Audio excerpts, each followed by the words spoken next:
Testing 1 2, testing 1 2. Am I live? Is this live? Are we live, ladies and gentlemen? I hope I'm live. It's been a while. No feelings, more than a feeling. I am live on YouTube.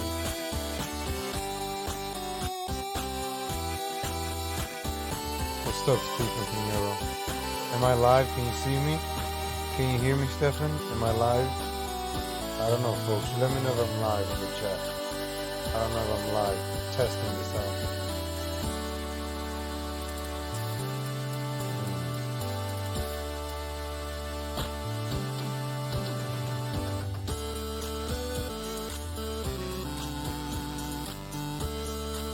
What's up, OJ's White Bronco? Live at 5. Live at 5. Is it 5 o'clock? Yeah, it's 5 o'clock somewhere. We got a Omar Navarro interview from like a couple of days ago, so. What's up, Robin Willard? We got a Omar Navarro interview for you folks, brand new. He's talking about the Proud Boys, ex-girlfriend. More than a feeling.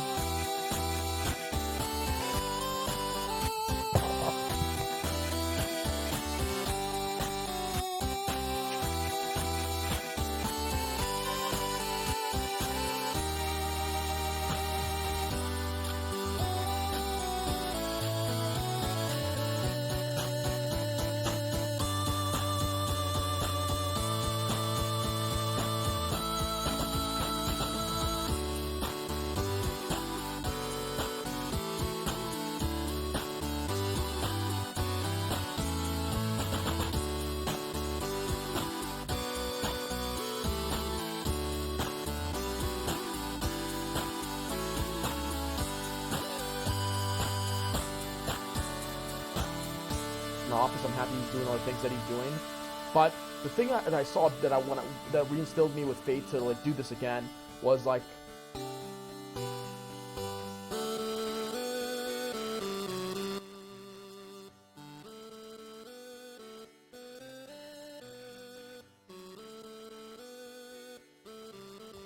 Alright, I'm gonna post the link to. It's from Ventura Report, so I want to make sure he gets credit. I don't want to be like Atomic News that just rips people off. Ventura Report. Did I say that? Oh shit! Hot mic. Whoops. Ventura one.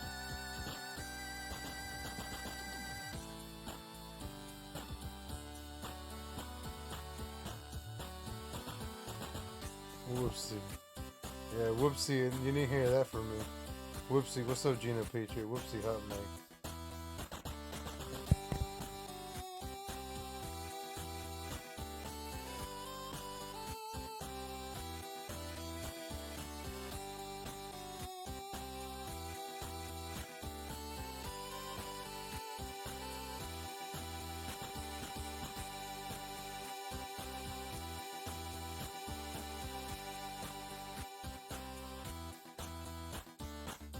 I was like, you know what? If this man can win, he's an outsider. I'm not perfect. I obviously I'm far from that, and I don't want to be perfect. Everybody makes mistakes in life and everything. So I was like, you know what? I'm gonna do this. I'm gonna take action. Just get out there. And I saw people streaming and doing stuff like that. So I said, I'm gonna do the same thing. I'm gonna go out there. I'm gonna go do live streams. I'm gonna work hard. I'm gonna go ask for endorsements. I'm gonna show up to places that people don't expect me to show up. I'm gonna travel if I need to. I'm gonna work my butt off, and I did. Because I worked really hard throughout that election. I ended up building a pretty substantial social media following through Instagram, Facebook, Twitter. I ended up getting endorsements from Sheriff Joe Arpaio, Larry Elder, General Flynn, who came down to California. I was the only candidate that was endorsed by him. He still supports me till this day. And I had Diamond Silk backing me. I had many conservative figures that were out there. Roger Stone. He was your campaign advisor, correct? Yeah, he was my advisor in my campaign, and Roger's a great guy, but he's going through a lot of stuff right now. So obviously he's busy doing what he's doing. Yeah, that's the reason he's not helping you out right now. Awesome. Let me go to my third question. Sure. So Congress Committee Kathy Feng, she's an executive director of California Common Cause. She said it's highly irregular for candidates to pay themselves a salary with campaign money. So why do you pay yourself a salary? The check can't even hire Omar. At the Look time how that I big was he doing is. that, I saw it as basically as a way to I could hide kind of this like, guy with the and I didn't pay myself more than a certain amount because you I'll can put only the pay chat yourself a right certain here, amount look, and everything. in the middle. I'll put the chat on the table. I saw it as a way Oh, to damn, kind of look at like this be guy. able to do this, to be able to campaign full time and apply myself 100%. And a lot of people that are in running for You office, wore like a they can't slimming really suit. do You that look because they're slim having here. a Did he job, lose some and at weight? the same time they're trying to campaign. So it's either Man, you're you look really slim wealthy, here. No. or you He's got to find not- some middle ground to be able to do this full He's using time. Rogaine. Look, And I'm not look at wealthy, his hair. so I'm definitely Wow. not going to be able to do this Look full at that time. full So I set said, of look, hair well, right this is a there. way I can do this and campaign and work hard. Because I still think Tim Pool has better hair than is Omar doing this Navarro. 100% and on taxpayer money. Right. She's using taxpayer money to do it. So I'm using donor money in essence to do that. But I stopped paying myself 3 months ago. If you look at the new disclosures, you'll see that I haven't paid myself for over 3 months actually. When Okay. the new ones are released. Now, when you were paying yourself, Sure. how much were you paying yourself, and how did you determine that amount? So it was the determined amount was according to Treasurer was $1 million basically he paid specified to what himself. I made the previous year and something like that. So that's how we specified it, and I didn't pay myself up to more than 24,000 or something like that. Yeah, okay. Sure. I think it was about 4,000 a month. Would you say that was correct? Yeah, but it totaled out to about 24,000. I did. I did. so- A month? Did read that too. yeah. Now He made your name, as we know, 24,000 has a been in month? Recent headlines with your public feud Whoa, with the whoa, Proud whoa! Boys What the fuck and am I doing ex-girlfriend YouTube Deanna. videos for? Then he made $24,000 a month. That's how much he makes. That's how much he pays himself. Oh no! For real, I need to be a politician like him. Then look, I could be fat. I could wear. I don't know. Is he wearing socks here or pantyhose? Like I could be like this guy, making $24,000 a month. Fuck. 24,000, right? I don't know. Did I hear that right? Let me see. We gotta go back. This is. Determine that amount. So it was the determined amount was according to Treasurer was basically specified to what I made the previous year and something like that. So that's how we specified it, and I didn't pay myself up to more than 24,000 or something like that. That was the amount. I think it was about 4,000 a month. Would you say that was correct? Yeah, but it totaled out to about 24,000. I did. Yeah. So you said 4,000 a month, but it totaled out to 24. I don't, what's the math? Wait. If he's making 4,000, the guy said 4,000. He said something like that. That totaled out to 24,000 a month. Wouldn't it be 40? Wouldn't it be 48,000 a year? So he's like he's just lying right there. I mean, he's a politician, so he's just being honest then. I did. So- Did read that too. Yeah. Now, your name, as we know, has been in recent headlines with your public feud with the Proud Boys and ex-girlfriend Deanna. If Joey Val was On a July 4th, politician, you it'd be actually Omar tweeted, Navarro. I denounce the Proud Boys as of today. At Deanna Lorraine views the Proud Boys to threaten my life with imminent danger, and because I would expose the cocaine views, including hers, I don't mind getting kicked out of the free speech rally to stand for truth. Right under that tweet, you actually followed up, I found the girl I dated is doing cocaine and sleeping with Proud Boys. I cannot stand by the lifestyle they follow. They are no better than Antifa for making threats to harm me. I backed out of the event because of these findings. Just kind of maybe explain that. Was that night connected with Harry's? So what happened was, and I want to fill you in on actually what followed up to the following nights. I actually saw my ex-girlfriend she was my girlfriend still at that time. I saw her on July 2nd. We actually saw each other at Harry's. If you could pull camera footage and everything, you'll see that I was with her. Yeah, I let's walked pull out out with some her. camera We left footage. in Uber. We We gotta went pull to that Madam's Organ. Madam's Organ's another place that's in D.C. They play live music and everything. We were hanging out there, and then I went back to her hotel. It was just an Ella hotel that we went Dox, back don't to. be So we were doxing actually people. Oh my in God. good terms at that time. So you were and that was banging on the that day. 2nd of July 2nd, they were banging. And then what happened was We stopped banging on the July 3rd, 3rd. We stopped banging. we were on a cruise, and I had some guy just come up to me and kind of like, and I didn't even know him, and we were fine then, but it was like this guy just came up to me and told me something like it was like I'd never met before, and made a comment to me, and it kind of created some stir, and it was just like, What guy? I'm like, I don't know you. I'm like, why are you telling me I don't need to like explain myself to you.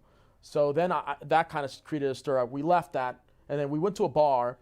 Afterwards, I got there You're first so to Harry's smart, actually, because everybody in DC, I'll be straight with you, Trump is right across from Harry's. Harry's is owned by a Trump supporter.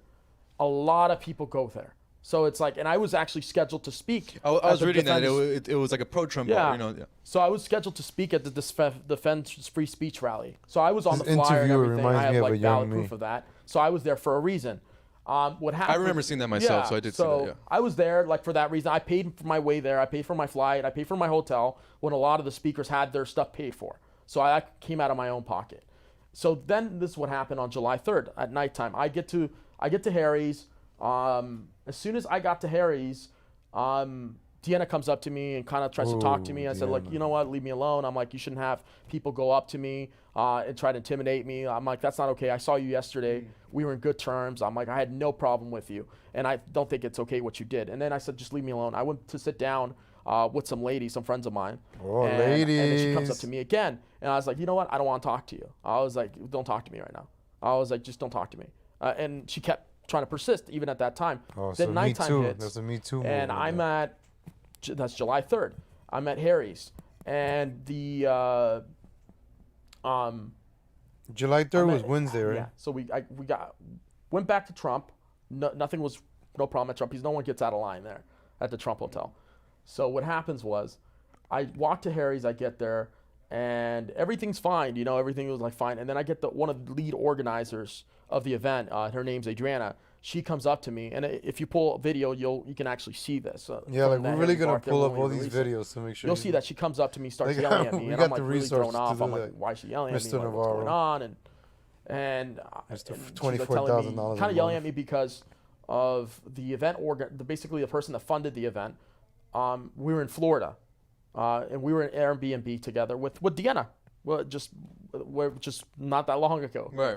For What- the what- what Orlando month was that? rally. Keep mentioning her name a lot, Which right? month was that? Because I know that was really pretty Name recent. dropped it that was like recent. 3 That was like 3 times. weeks. Like, That was like 3 okay. weeks ago. You know, the Orlando rally. Deanna. And so I'm we like- were in the same Airbnb with this guy and we were staying with him, and that was the day before I flew back with her. I flew back the next day with her from Orlando, back to L.A.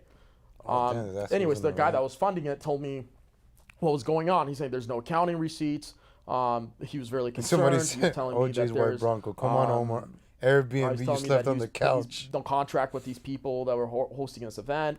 And then he was concerned that about the drug use that was going on in the other Airbnb that was Smurf that Bear. was there. Dude looks like a grown And teenager, he had all these baby-faced beta concerns. over And then I here. talked to him and I Yeah, told him, he look, really is a baby. I'm like, as a Christian, As a Christian that's I gotta be married honest with you. Like, with a girlfriend. I'm not okay with. This guy I'm sounds running like for Joey Congress. Val, politician. Deanna's my This girlfriend, guy's and I'm a- concerned that they're dragging her into this. And as a normal human being, you're gonna be concerned about person you love. And so I told him, If I you was think the truth. I was like, look, Omar you is have these people, honest, I feel press they're 1 in using the you, chat. If you think he's lying, press and 2. they're 1 if spending he's money on honest, drugs. 2 I if mean, he's you obviously lying. saw that. Every And time there's he says another a girl lie, that press was 2. there also who Every saw time this, you think he's she saying the spoke out truth, against it, press she was shooting 1. with me. So Her if you name's think he's, Selena. I want to see how many 2s we And- get, how many lies. I was like Every time you hear a lie, just kinda press like 2. thrown off that these people would like invite us to an Airbnb and yet they're doing all these things. What's Like, up, it's Johnny like- Boston? It was just like we were in Orlando, we're in Disney World, and we were sitting down. Going through those little, things that transfer you to the Right. other. What do they call them? The monorail. Right. They take you to the other parks. And one of the girls says to me and Deanna, "Hey, do you guys want to do cocaine?" All loud and proud. And I was like, "No, I'm not interested." And I look at Deanna, and she's like, and Deanna's like, "No, He I said don't wanna Deanna's do that." name. And then the girl's How many like, "Well, times has he Deanna, said you told Deanna's me that name? You did. And I was like, and then she said it all loud, and I was like, is she really the stupid 8 piece times of already? people around us that can Deanna. record us? I'm not obsessed I'm with like, her. are you like that? Like, Deanna. and then she's admitting to it. And then anyways, I find out that she did some stuff that night. I found out about it later. She told me a little bit. No one does a little bit of something. And I was kind of like upset about that. I was like, look, I'm like, I don't like that you're doing this. I'm like, I care about you as a human being, and I don't think that you should be doing this stuff. And if you're doing this stuff, you're going to hurt your career, you're going to hurt your life. And I've seen people where they go. I studied criminal justice. That was my degree. And I was like, So the criminal justice, you just study about coke, people doing coke. That's all he studied for. This guy's a bitch, man. He's throwing his ex-girlfriend under the bus that she does coke. Like, and he keeps mentioning it, right? Every video he mentions it. That's his like his defense, right? Oh, she does coke. I can't be around that. Right? Deanna. I'm like, bro, dude, like, just don't talk about it. He keeps talking about it, like, This guy, man. This guy. This is the guy that's gonna be Maxine Waters, right? It's like, look, I've made a lot of mistakes in my life, and I sure as hell know that you're making a mistake doing this. And I wouldn't care about you and not say anything about it if I didn't care. So I was like, and these guys that you're hanging out around with, I'm kind of disappointed in them. The Proud Boys, they were there too. Some of them, the ones in leadership. I'm not throwing all of them under the bus because there are good people.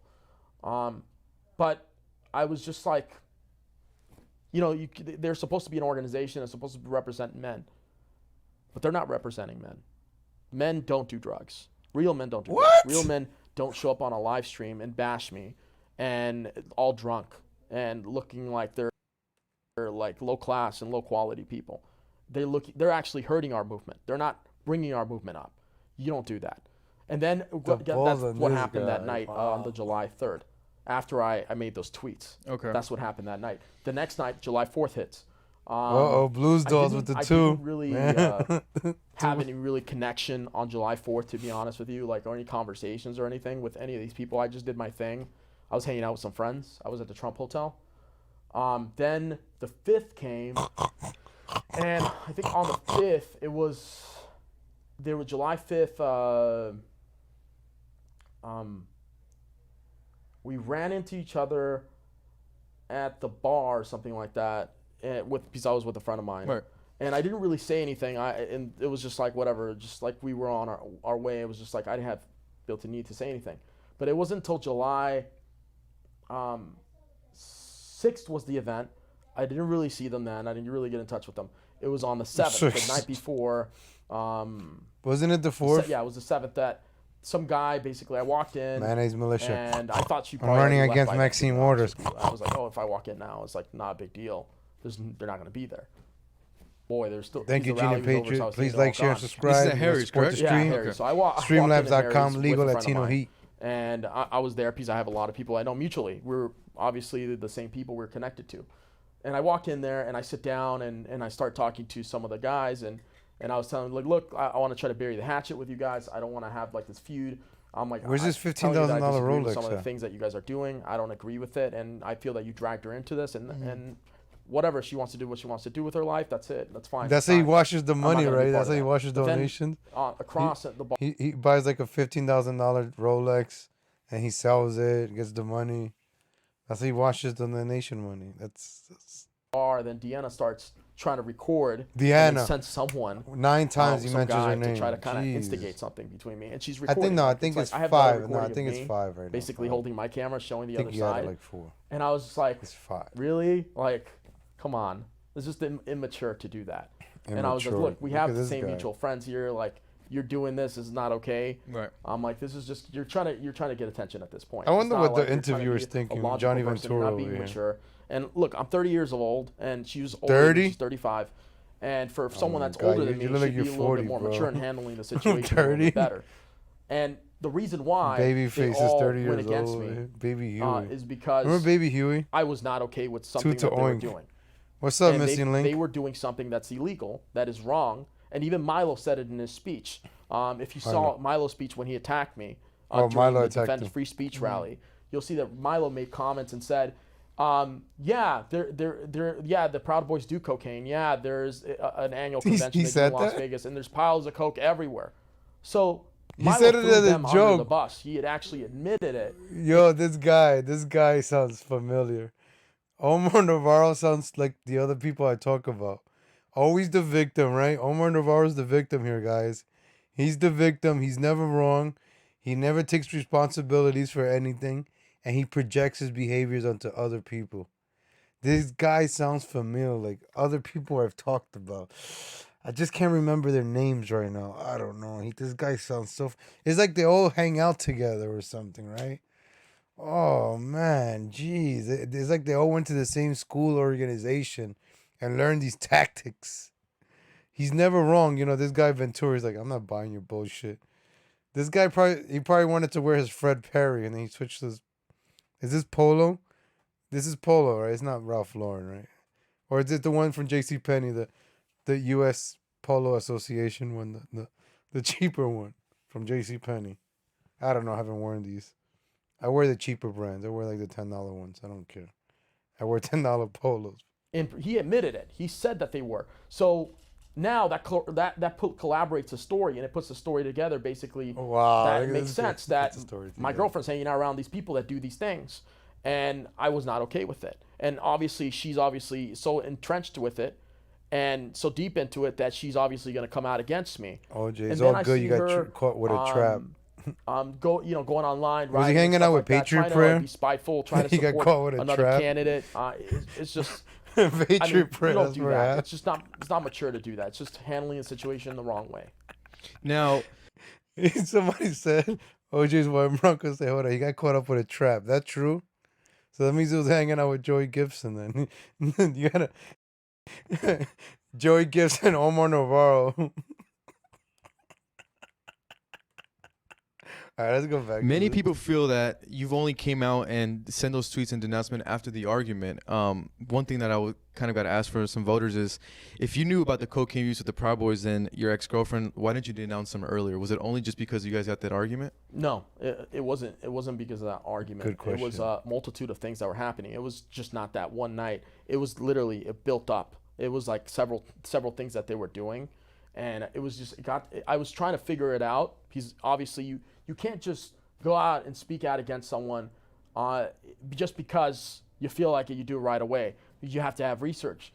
And it's just, I just was seeing things over and over constantly, and it was just like a period of things that I was like, look, I'm like, these people are not stopping what they're doing. They're not going to stop. And to be honest with you, like when I said that they're no different from Antifa from intimidating people, they are no different than Antifa from intimidating people, because they're trying to intimidate me, a person that actually knew, and into getting me, into trying to bully me. I was having messages exchanged with one of the presidents of the Proud Boys, and he was telling me, like, if you don't back down, if you don't say you're sorry to us, we're going to release this and this and this about you. And I was like, you know what? You can't bully me. I'm like, I ran for office before. I'm like, that's not gonna work. I'm like, go ahead, do your worst. I said, do your worst. But what you guys are doing is not okay.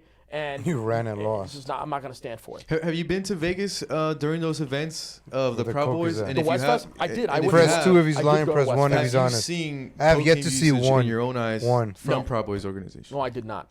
When I went to West Fest, I actually went over there, and honestly, like, I'm so desensitized by not knowing so much about drugs, because I was not a drug user in my life.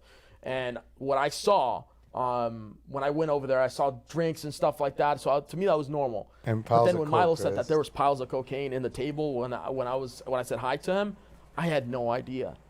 I had no idea that that was Have you there. seen your ex-girlfriend use cocaine before, or have Milo said it as a joke.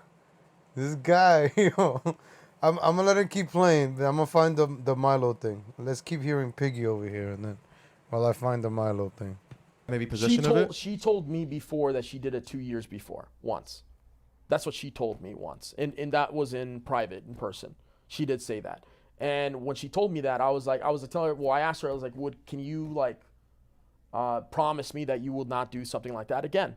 I was like, can you just, like, I cannot continue with you if I know that you're going to be doing drugs. Like, it's just not, like, that's not the person I am. And I'll be straight with you right now. If any of those people that are trying to throw shade at me, probably saying that I'm doing it, I was like, I'll be happy to take a drug test, a hair sample. I'll be happy to do that. And I'm going to ask every single one of those people, take some drug test within this week. Who give them I'll be happy signals to take about one whom myself to and put it attack. out publicly. I'll be happy to do that. And I'm If we asking don't have my pictures. ex-girlfriend to Did do I the mention, same, by the way, to speaking take of the a Daily drug Beast, test. how ugly Will Sommer's wife is? Is he here? Will, is he here somewhere? Will, I have a question for you, Will. How do you come? Losing to Maxine Waters. Fat people. Oh, marshmallow, I like that one. Anyone who gives the Daily Beast ammunition is... And one of my personal... How sad. And now some apologies from the people who can't be here with us today. Jack Posobiec, he's a naughty boy who makes up stories about innocent Democrats on the internet. I'm just kidding, there's no such thing as innocent Democrats. No, he is actually here somewhere. There were some rumors that he wouldn't be, but not to worry. We've got Yeah, it baby is true, Mr. Link. He's Posobiec too fat to do worry, coke. to keep us. You know this Twitter account? Jack Posobiec Jr., you should look it up. We use it in my house when we run out of Ipecac. Jacob Wall is here, or as I like to call him, Jack Posobiec with abs. Roger Stone couldn't be here. But I'm fine about that because Antifa said he was like the target number one. And so now he's gone, I'm back on top. Roger Stone is a very close friend of mine and one of my personal heroes. But I admit we have drifted recently. And it's all my own jealousy at fault, I have to admit. Roger's about to fulfill one of my life ambitions before I do, which is a 2 a.m. three-way at Rikers Island. I can't forgive it. Omar Navarro. Here we go. Couldn't be with us today. No, he couldn't. He's coming down off a crack binge with another married woman. Poor Omar, or as I like to call him, Jabba the Slut. Never trust fat people. Omar Schmello, I like that one. Anyone who gives the Daily Beast ammunition is too stupid to function. And a liability to the movement. But I do want to tell you what he shared with Will Sommer from the Daily Beast about the Proud Boys. And I have to warn you ahead of time, it's very sensitive. It's hurtful. Those of you with sensitive dispositions should sit down, hold somebody close to you. This is cutting stuff. He said, they're disgusting, they're reprehensible, they're a joke of an organization. They should be called the Proud Jokes, not the Proud Boys. Yeah, that was it. Now, the story is headline, Proud Boys Rally Rocked by Sex and Cocaine Allegations. Well, I don't know about you, but I personally am shocked to hear that there was cocaine at a Proud Boys event. But seriously, a guy with zero chance of ever getting elected, whose entire life consists of losing to Maxine Waters, is worried about his reputation. Yeah, okay. I remember Omar, drunk off his face, surrounded by piles of cocaine at an event in Las Vegas. Now, I'm not saying he did any himself, but why pick now for this little hissy fit? Silly Jabba the Slut. Like we don't have pictures. Did I mention, by the way, speaking of the Daily Beast, how ugly Will Sommer's wife is? Is he here? Will, is he here somewhere? Will? You see, Milo never said he had a table full of cocaine. Look at this guy. Oh, look at the screenshot right here. So he said that this fucking politician, like, he's being serious, guys. Take this guy serious. Come on. Press 1 if he's saying the truth. Press 2 if he's lying. So we just heard Milo, right? He said, right? Right now he said, Milo said, when I came to Vegas, he was sitting there with a pile of cocaine. That's not what Milo said. I'm not defending the tranny. I'm just saying that's not what he said. You seeing cocaine usage in your own eyes from No. Proud Boys organization? No, I did not. No. When I went to Westfest, I actually went over there, and honestly, like, I'm so desensitized by not knowing so much about drugs because I was not a drug user in my life, and what I saw when I went over there, I saw drinks and stuff like that. So to me, that was normal. But then when Milo said that there was piles of cocaine in the table when I said hi to him, I had no idea. I had no idea. was That's too how high. Have you seen your ex-girlfriend He use was too cocaine high before? to know. Or have maybe possession of it? She told me before that she did it 2 years before, once. That's what she told me once. And that was in You're private, right. in It person. sounds like Joe. She did say that. And when she told me that, I was telling her, well, I asked her, I was like, can you promise me that you will not do something like that again? I was like, can you just I cannot continue with you if I know that you're going to be doing drugs. Like, it's just not that's not the person I am. So they broke up And because I'll of be straight drugs. with you right Damn, now. drugs are really If any of those people ending that relationships. are trying to throw shade at me, probably saying that I'm doing it. Actually, I was you like, throw I'll be shade happy on to take a us drug because you test, blocked the a sun. hair sample. I'll be happy to do that. And I'm going to ask every single one of those people, take some drug test within this week. I'll No, be happy I'll to take fail. one myself and put it out publicly. I'll be happy don't like to do taking that. tests that And I I'm will asking fail in. my Chill. ex-girlfriend to do the same, to take a drug test, hair sample. Because I'll be happy to do that myself. Well, good thing I cut my Excellent. hair. Really quick, Omar. Have you stalked or maybe harassed your ex-girlfriend in public, privately, or anything like that? No, and what she was saying, she was telling people that that I was stalking her in Florida. No, I wasn't. I was like, why would any person fly back with you in a plane and be able to layover for 5 hours if you were stalking them? Well, you know what they would do? They would call the cops. They would say something. They would do something. if they were in fear, imminent danger of He their answered life, that too quick, they like wouldn't be he's flying on back coke with you. or They wouldn't be something. like making out all over you and at Disney World Does in coke front of come out other in your- I people don't that come knew out in us. your hair. And obviously Selena was one of them that Right. was there. That went with us and saw that, and she's sleeping with me in the same bed. So I'm like, Whoa, who's Selena Gomez? Or this guy be name dropping people. This guy, yo, I don't want to hang out with this guy. He's like, yeah, legal Latino. He was there at 3 a.m. doing. I'm like, whoa, relax. Don't be name dropping. Don't be bringing other people into your shit. This guy sounds so familiar. This is what Omar Navarro. Wow, you fucking slum, bro. does that sound like someone that's in imminent fear or danger? Or she wouldn't have seen me in D.C. on July 2nd Where did when I he was get there, that jacket? and right? I would have not gone back to her room. So, Um, and they could pull footage. I mean, the cameras. I mean, you can ask cameras and pull it up. right. I'd be happy to. Looks like a pigeon. Now, upon doing some Pigeon. research upon you, Sure.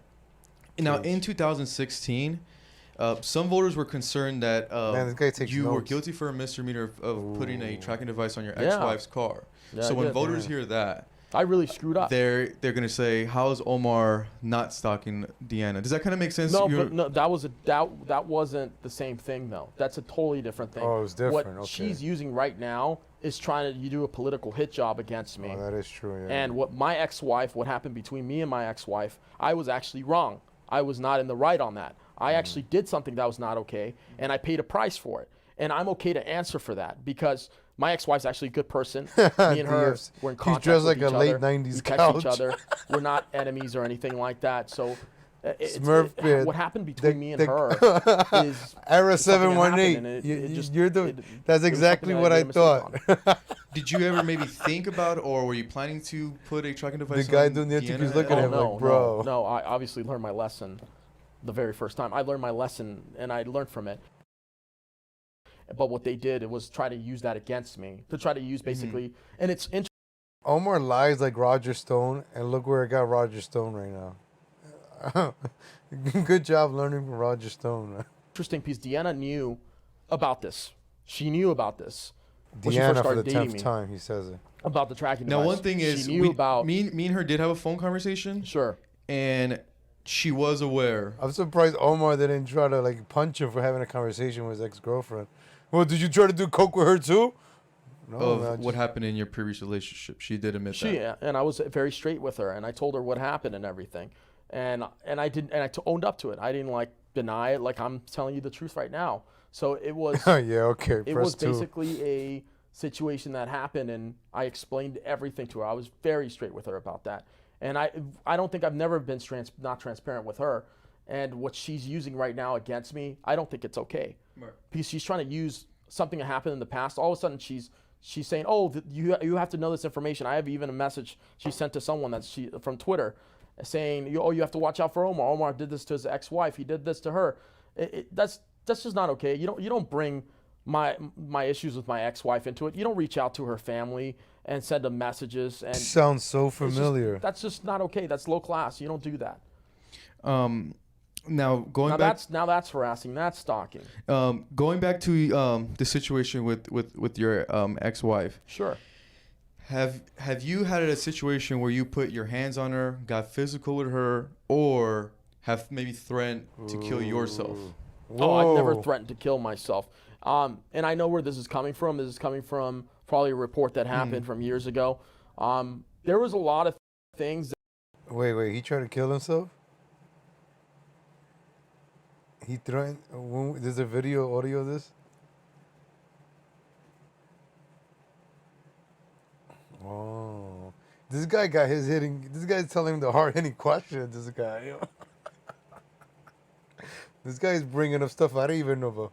Yeah, look at this guy. He's like, I don't think he's an Omar fan. I think I don't want to say her name for the 11th time, but Deanna probably told him what to ask him.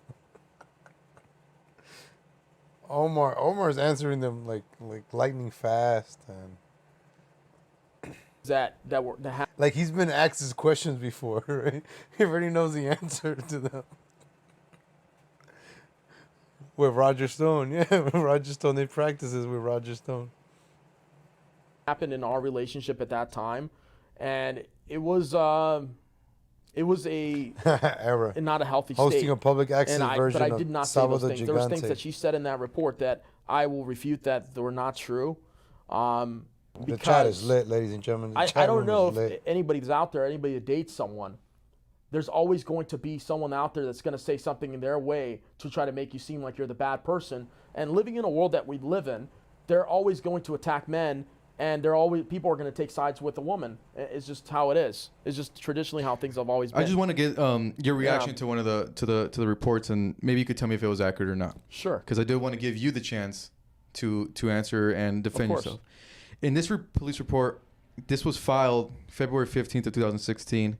Here's her exact words in the writing. It says, "In the past, my husband tried slamming a car door in my face when we were dating. We were married. He shook me multiple times, threw cups on the floor as well as plates, and threw phones and wedding rings out the window out of anger. He also threatened to kill himself and open the door on the car while I was driving many times to scare me." And none of those things are true, because my ex-wife was actually lying in that statement. She wasn't telling the truth. And I wish she was telling the truth in that statement. She was. If she's lying, wouldn't she be in jail? Look how red he's getting. Look how red. Yeah. All right, this is 23:20. Remember this timestamp. Let's go back to the beginning. Let's see. Look how light he is here. Look in the beginning of the interview. Look how light he is. Look. He's looking like the Kool-Aid man. He went. Look how white he is. Let's go 1 minute in. Look how happy. Well, he looked coked out there, but like he's like white. All right, let's go to 23. Look, he looks normal. Look at his skin. All right, I'm having fun. Now this guy's been hitting him hard for 20 minutes. What was it? 23:20. All right. Whoa. Look at his chin connecting with his chest. No chin. Oh my god. Look how red he's getting. Oh my god. He's like, fuck, I should never agreed to this. And none of those things are true, because my ex-wife was actually lying in that statement. She wasn't telling the truth. And I wish she was telling the truth in that statement. She was being honest. And she even told me, like, down the line, she says, "I'm sorry that, we built the case against you like that." And her mom was a part of that. Her family didn't really like me from the very. Damn, throw the suegra, the mother-in-law under the bus too. Shit, this guy throws everybody under the bus. Beginning. And what they did was that, they had a lot of control over her life. My ex-wife actually she's bipolar. Oh my god, now he's cool. Shit. He just said his ex-wife is bipolar. Let's go back. This guy, he'll throw anybody. Oh. All right, I'm gonna shut up. I gotta hear this again. Look at these. Look every time I freeze it. He just says like I didn't know this. Now he's just saying it. Oh my, this guy. She was telling the truth in that statement. She was being honest. And she even told me, like, down the line, she says, "I'm sorry that, we built the case against you like that." And her mom was a part of that. Her family didn't really like me from the very beginning.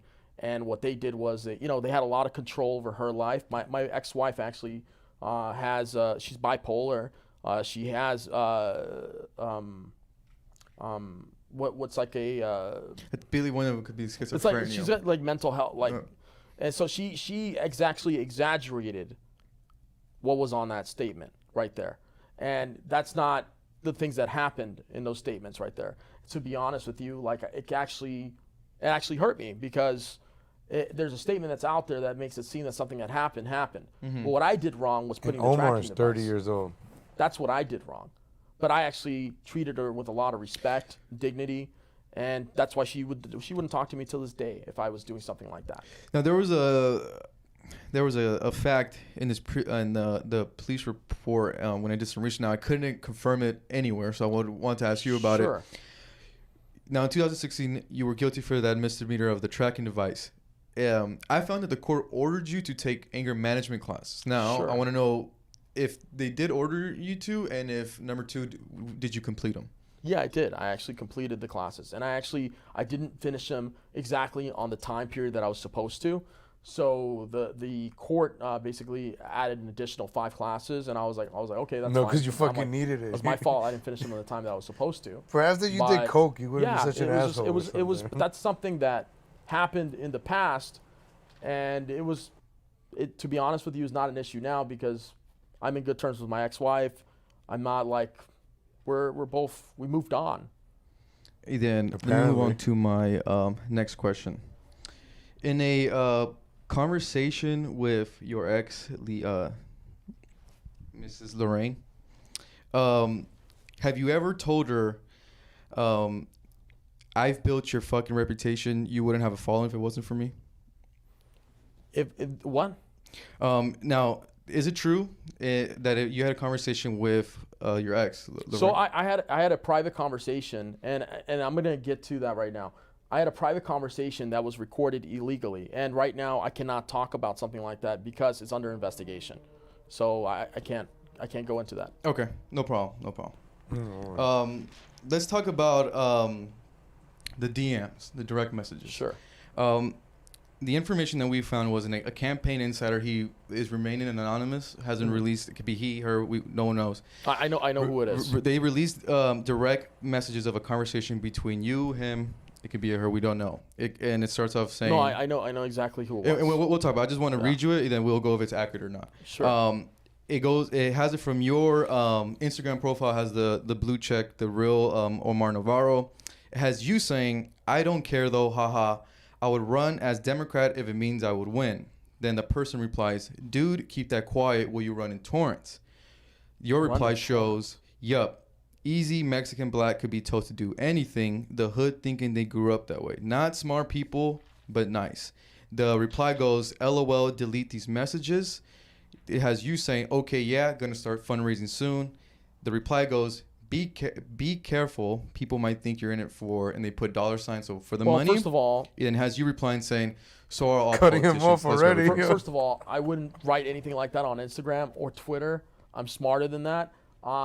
Whoever did that probably fabricated the whole thing. And I'm asking the people, I'm like, why can't they just go on a video and show who it came from, and then they can prove it themselves that they went directly to me and actually messaged me and show the conversation. Because I can go on my Instagram right now if I know, and I pull it up, I know I'm not going to find anything like that because I didn't say anything like that. And by the way, there was a statement that was made by someone that basically said that the messages were altered in some way. So if they're altered, they're obviously fabricated. And the text messages were fabricated. So everything is fabricated. Basically, in that article that was fabricated. Written, they had a lot of text messages that were everything there. is a lie or is fabricated. They don't even write like I do. Oh my God! You can see my writing style, the way I text, and the way that I send things. You'll see that it's not me. At least if they're going to fabricate it's not him. It's not him. It's fabricated. They're lying. Bipolar. Stupid cokehead acts. Nothing is this guy's fault. Everything. This guy is perfect candidate. There's no reason why he shouldn't be beating Maxine Waters. Look at this guy. Look at this honest face, folks. How can you not believe this honest guy? This guy is being honest right now. It's not his fault. His ex-girlfriend does cocaine. It's not his fault. His ex-girlfriend says that he beats her because she's bipolar. It's not his fault, ladies and gentlemen. He's wearing that trashy suit. It's not his fault. Come on. Stop blaming it on Omar from the 43rd Congressional District of California. They should at least make it look like it was me. And as for the recordings go, they did all these recordings on there. One of the recordings, I took it to the police department, and they said that recording sounded like it was altered, the first one. The other ones weren't altered. There's one that we were talking about several things. We're talking about campaigning. We're talking about business. We're talking about nonprofits. We're talking about a variety of different things. So it was a very conversation that was all over the place. So it can be taken out of context, can be taken into anything you want to take it. But what I'm gonna say is the person that recorded it, I know the person that recorded it. Her name's Full Metal Irina. Mexican sounds like Irina you got a used to work playbook for from my the Pigeons campaign playbook. They're actually best friends, actually. I believe in so. October to November of the election. And when she worked Pigeon for the and campaign, pigs, folks. Pigeon I and didn't pigs. give her permission. She was in the state of California while she was working. And by the way, anybody who records someone here in the state of pigeon, a California pig, and a Nazi walk without into their a bar. permission is considered invasion of privacy. The same thing I got in trouble for. So I mean that you can go to jail for that. And then what she did was posting various conversations that were there and that are shared in that article. Pigeon pig. She did 3 counts of that. And pigeon. if she shares It's more a pigeon. conversations that she recorded me illegally, Pigeon, look, she's gonna flying go to pigs. prison. And it's just, I mean, that's just what it is. I mean, someone does something illegally and breaking the law just to spite someone. So you're right now, you're 100% denying the messages, and you're saying they're fabricated. Yeah. Who? And also the first recording. You see the first recording that was on that website that was shared on there. You could tell that didn't even sound like me. It was just, I don't know what the heck that was, to be honest with you. Yeah, they're called pigeons. With all these headlines kind of coming out, sure. The past history with your ex-wife, what's going on with Deanna, and all this information, how do you think people could trust you to run successfully? Well, I ran a great campaign. The last campaign back in 2018, I raised $1.2 million. Wait, how much? Hold on. How much did he raise? Hold on, we gotta. This is the past history with your ex-wife, what's going on with Deanna, and all this information. How do you think people could trust you to run successfully? Well, I ran a great campaign. The last campaign back in 2018, I raised $1.2 million. I have a following of over 500,000 people. So $1.2 million, and you couldn't be Maxine, right? Oh, I'm sorry. He needs $10 million to be Maxine Waters. He's never in his district. What's his district again? The 43rd Congressional District of California. He never knocks on doors. I've never seen this guy knock on any doors. You know, this is his office, right? This interview is taking place in his office. Look, he finally got the furniture. And he got leather furniture. Now we see where the $1.2 million went into. Through all my social media. I haven't been banned on social media for saying something that's bad. I've worked really hard at everything I've done in my life, so I'm like, except yes, the gym. He's never worked hard at the something gym. happened in the past, but I've basically gone above beyond that. So I've done many more positive things after that all happened. So I mean, literally after all that happened, I created this great campaign. I created this great following on social media. I've been productive. I've been doing a lot of great things. And someone I dated is collaborating with other people that are spiting me to try to bring down what I'm doing and the positive things that I've been doing for this long. And they're using my background with my ex-wife as a way to try to bring me down now. And I'm telling you this right now, it's not going to happen. They're not going to bring me down. This is just going to make me stronger as an individual, and I'm going to like hitting the gym will make you stronger. Yeah, I guarantee it. Now let's talk about the second recording, because the reason why the second recording made such a big deal was you and the group of individuals in that call were talking about using campaign funds into invest into Bitcoin and opening up a type of charity. Because the guy goes, hey, we can name it Mike Toke's charity. We can name it Omar Navarro's charity. No. We were talking about conversations in general. Oh, is that how he cuts him off? Stuff like that, what they can do. If you look at my FEC reports, you'll see that I had no investments in Bitcoin. You'll see that I didn't. Did you plan to? No, I didn't even plan to do that. Did you plan to open up a charity? That was back in November AC on of that last office. year. Oh, no, actually, not even November. When those recordings, I think, happened, that was back in October.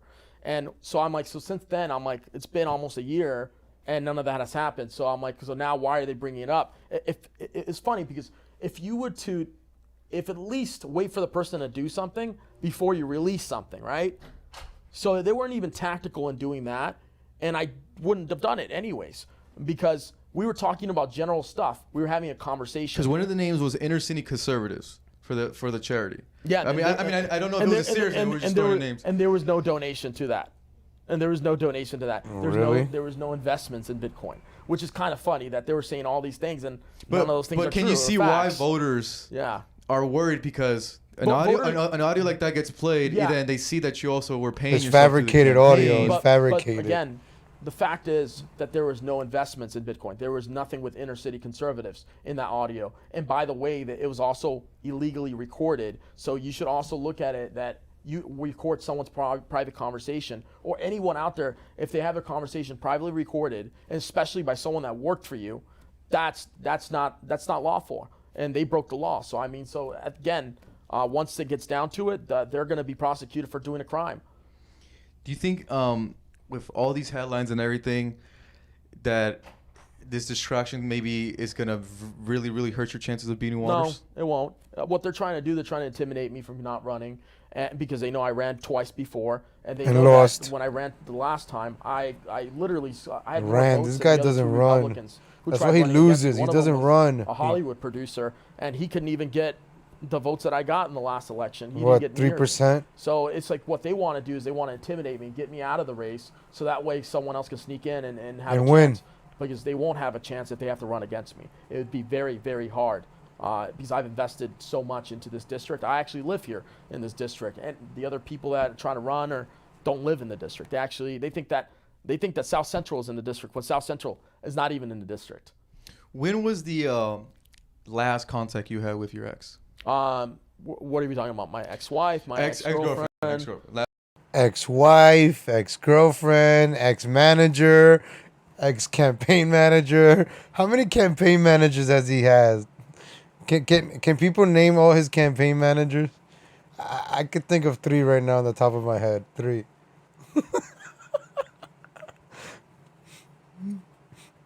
A lot of exes. This guy's full of exes in his life, man.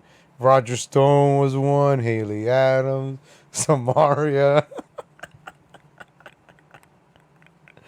Well, Samaria was everybody's manager, so even Baked Alaska's manager. I think who had more managers? Baked Alaska or Omar Navarro? Who has had more managers? What the fuck do you need a manager for? Should I get a manager? I think I need a manager. I don't know. Do I need a manager? Like, just speak to my manager, please. This fucking guy, man. What fucking liar. Fucking liar. Got $1.2 million. And you're still fat. If I would have made $1.2 million to lose, man, I would have done something with that money. I would have invested, started my own company. Instead of fucking spending on ugly suits that you look fat in still. I would have at least got some liposuction done. You know, I would have hit the gym. You know, definitely would have gotten lipo. Fuck it, right? He's that fat. You need lipo. The gym is going to take too much time. So I would have gotten some lipo, got me a personal trainer, and just lost all that fucking weight. And then you guys see me in 2019, 2020 running. Oh, shit, look at this motherfucker. He used to be fat. Now he's skinny. Oh, and ripped. He's a good runner. He's going to beat Maxine. Let me donate more money. But yeah, you're still fatter than 2016. You're still eating $28 breakfasts. Yeah, probably more. You know, you fly to Florida all the time. You fly to Vegas. Yet you never knock on the... what is it? The 43rd Congressional District of California? You never knock on those doors. You don't do shit, Omar. You're a piece of shit. You just take people's money. Just like the other grifters. You're just a legal grifter now. Because you take legal money. You take donations. And then you try to do fake charities to hide your money in there. Inner city conservatives, really? Jeez. That's not even a believable name. The last contact I had with my ex-girlfriend... Any type of contact, whether it's phone call, text message, in person? Probably through... My mom sent her a message. That's probably the last contact. My mom said she messaged her because she wanted to make sure that she was with us during my niece's birthday. Okay. And it was like she was there. I mean, so it was like I met her dad, I met her brother, her grandma. I know her family, and she knew my family. She knew my sister, my brother-in-law, my stepdad. So it was like she was close to the family. So my mom sent her a message. She went to my grandmother's funeral, which was not long, a month ago. Okay. So, Deanna got word about the interview, and she wanted to set up a phone conversation with me before I sat with you. Sure. She called me and was just saying, hey, I just want to explain at least a little bit of my side. Go ahead. She multiple times mentioned to me that you stalked her in D.C., that you followed her around. A lot of the Proud guys tried to defend her. And that she kept using the word that you were very unhinged. Then in the phone conversation, she let me know that she's actually in the process. Whoa. She called them unhinged? Who else is unhinged, ladies and gentlemen? Who else is unhinged? Oh my God, this is all connecting now. This is crazy. Let's go back. We gotta listen to this shit again. Family. She knew my sister, my brother-in-law, my stepdad. So it was like she was close to the family. So my mom My mom sent her a message. She went to my grandmother's funeral, and which Okay. was not long, a month No, no, ago. Okay. Okay. So Deanna got word that about the interview, and she wanted to set up a phone conversation with me before I sat with you. sure. She called me and was just saying, "Hey, I just want to explain at least a little bit of my side." Go ahead. She multiple times mentioned to me that you stalked her in DC, that you followed her around. No, I A didn't. lot of the Proud Guys tried to defend her, and that she kept using the word that you were very unhinged. Then in the phone conversation, she let me know that she's actually in the process of filing a restraining order against you. I just want to read you two statements from there, and then you could tell me if they're accurate or not, or just want to hear your side. Mhm. On June 13, 2019, I told Omar again that our relationship was over and booked a trip to Florida so that he could not show up at my residency and follow me. During this time, Omar informed me that he installed software on my phone so that he could locate me at all times, listen to my phone calls, read my text message, etc. He was What? calling and texting unnecessarily, as well as contacting our mutual friends, colleagues, as they were all contacting me concerned if I was okay.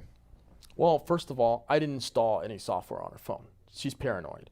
And the second part is on June 13th, when this happened, that was actually around the time of the Trump rally, and she said that she was going to go there. I actually had a conversation with her, and I was at her place, actually. I was staying with her. I actually stayed the night, and I left in the morning.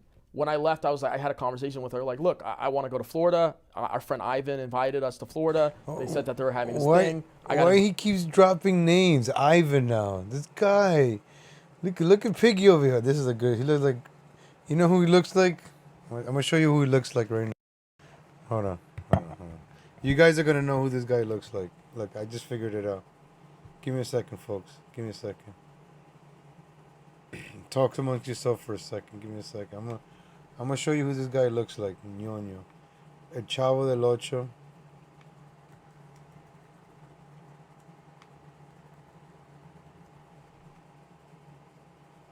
Where's this guy? The fat guy from El Chavo del Ocho. Chavo.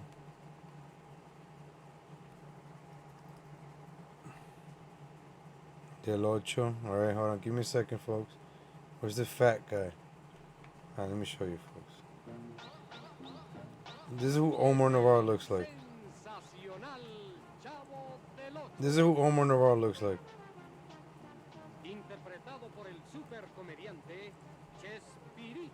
I guess let me see this. Where's the fat one? Where's the fat one?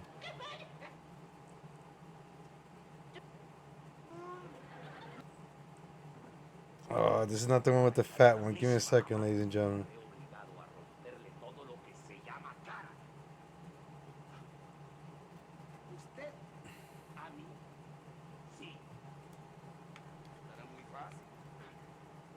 Gordo is the fat one.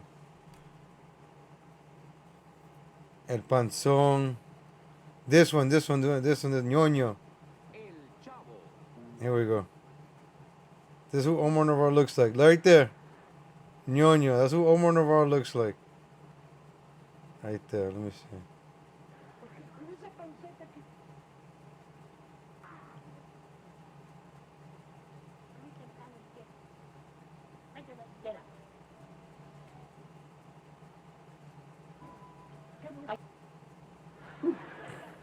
Lo mejor yo arriba y tú abajo. ¡No! Yo siempre he dormido abajo y tengo muchas ganas de cambiar. Pero si se rompe lo de... See, look, Omar, that's ñoño. That's who Omar Navarro looks like. See, look. Look, same people. But his name is Ño. Right there. That's Omar Navarro right here.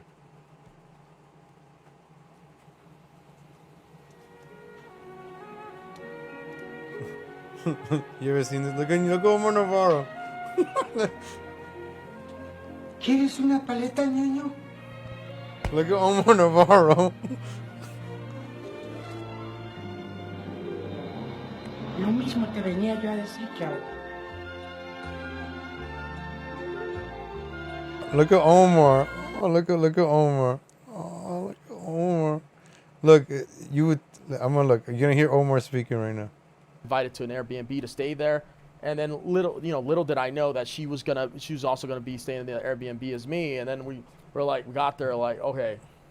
It wasn't awkward because. But wouldn't that sound weird to voters because they'll feel that you are following her or stalking her because of what your past history of the tracking device? Well, I mean, they can think whatever they want on that, but that's not the truth. The truth is that we were both speaking at the same event, that we have mutual friends that are the same. It was just, it's like basically saying The fat guy telling got a better politician hair. not to campaign because we're both in the Republican Party. We're both invited. Oh, we're both on no. the flyer No, for the let's same hide event. behind the We both Republican have the same Party now. friends. We're Ooh. both This guy, this fucking lying politician son of a bitch, man. We gotta go back to this. We gotta listen to Ñoño over here. All right, let's go back. Me concerned if I was okay. Well, first of all, I didn't install any software on her phone. She's paranoid.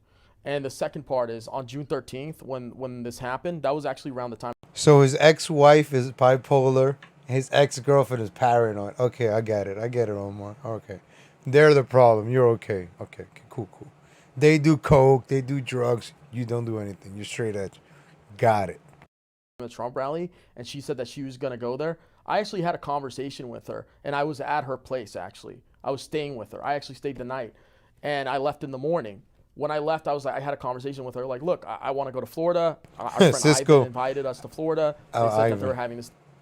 I like when he says he pays with his own money. His own money is the donors. You boomers that keep donating to this guy. Nobody, his donations don't come from California. They come from other states, from Saudi Arabia, from Israel. They come from different places. That he gets paid to lose against Maxine Waters. As you heard prior to, as you heard in this interview, he said nobody could run against me because nobody's gonna beat me. His job is to make sure nobody runs in that district. He's the only one that's gonna compete against Maxine because his job is to lose.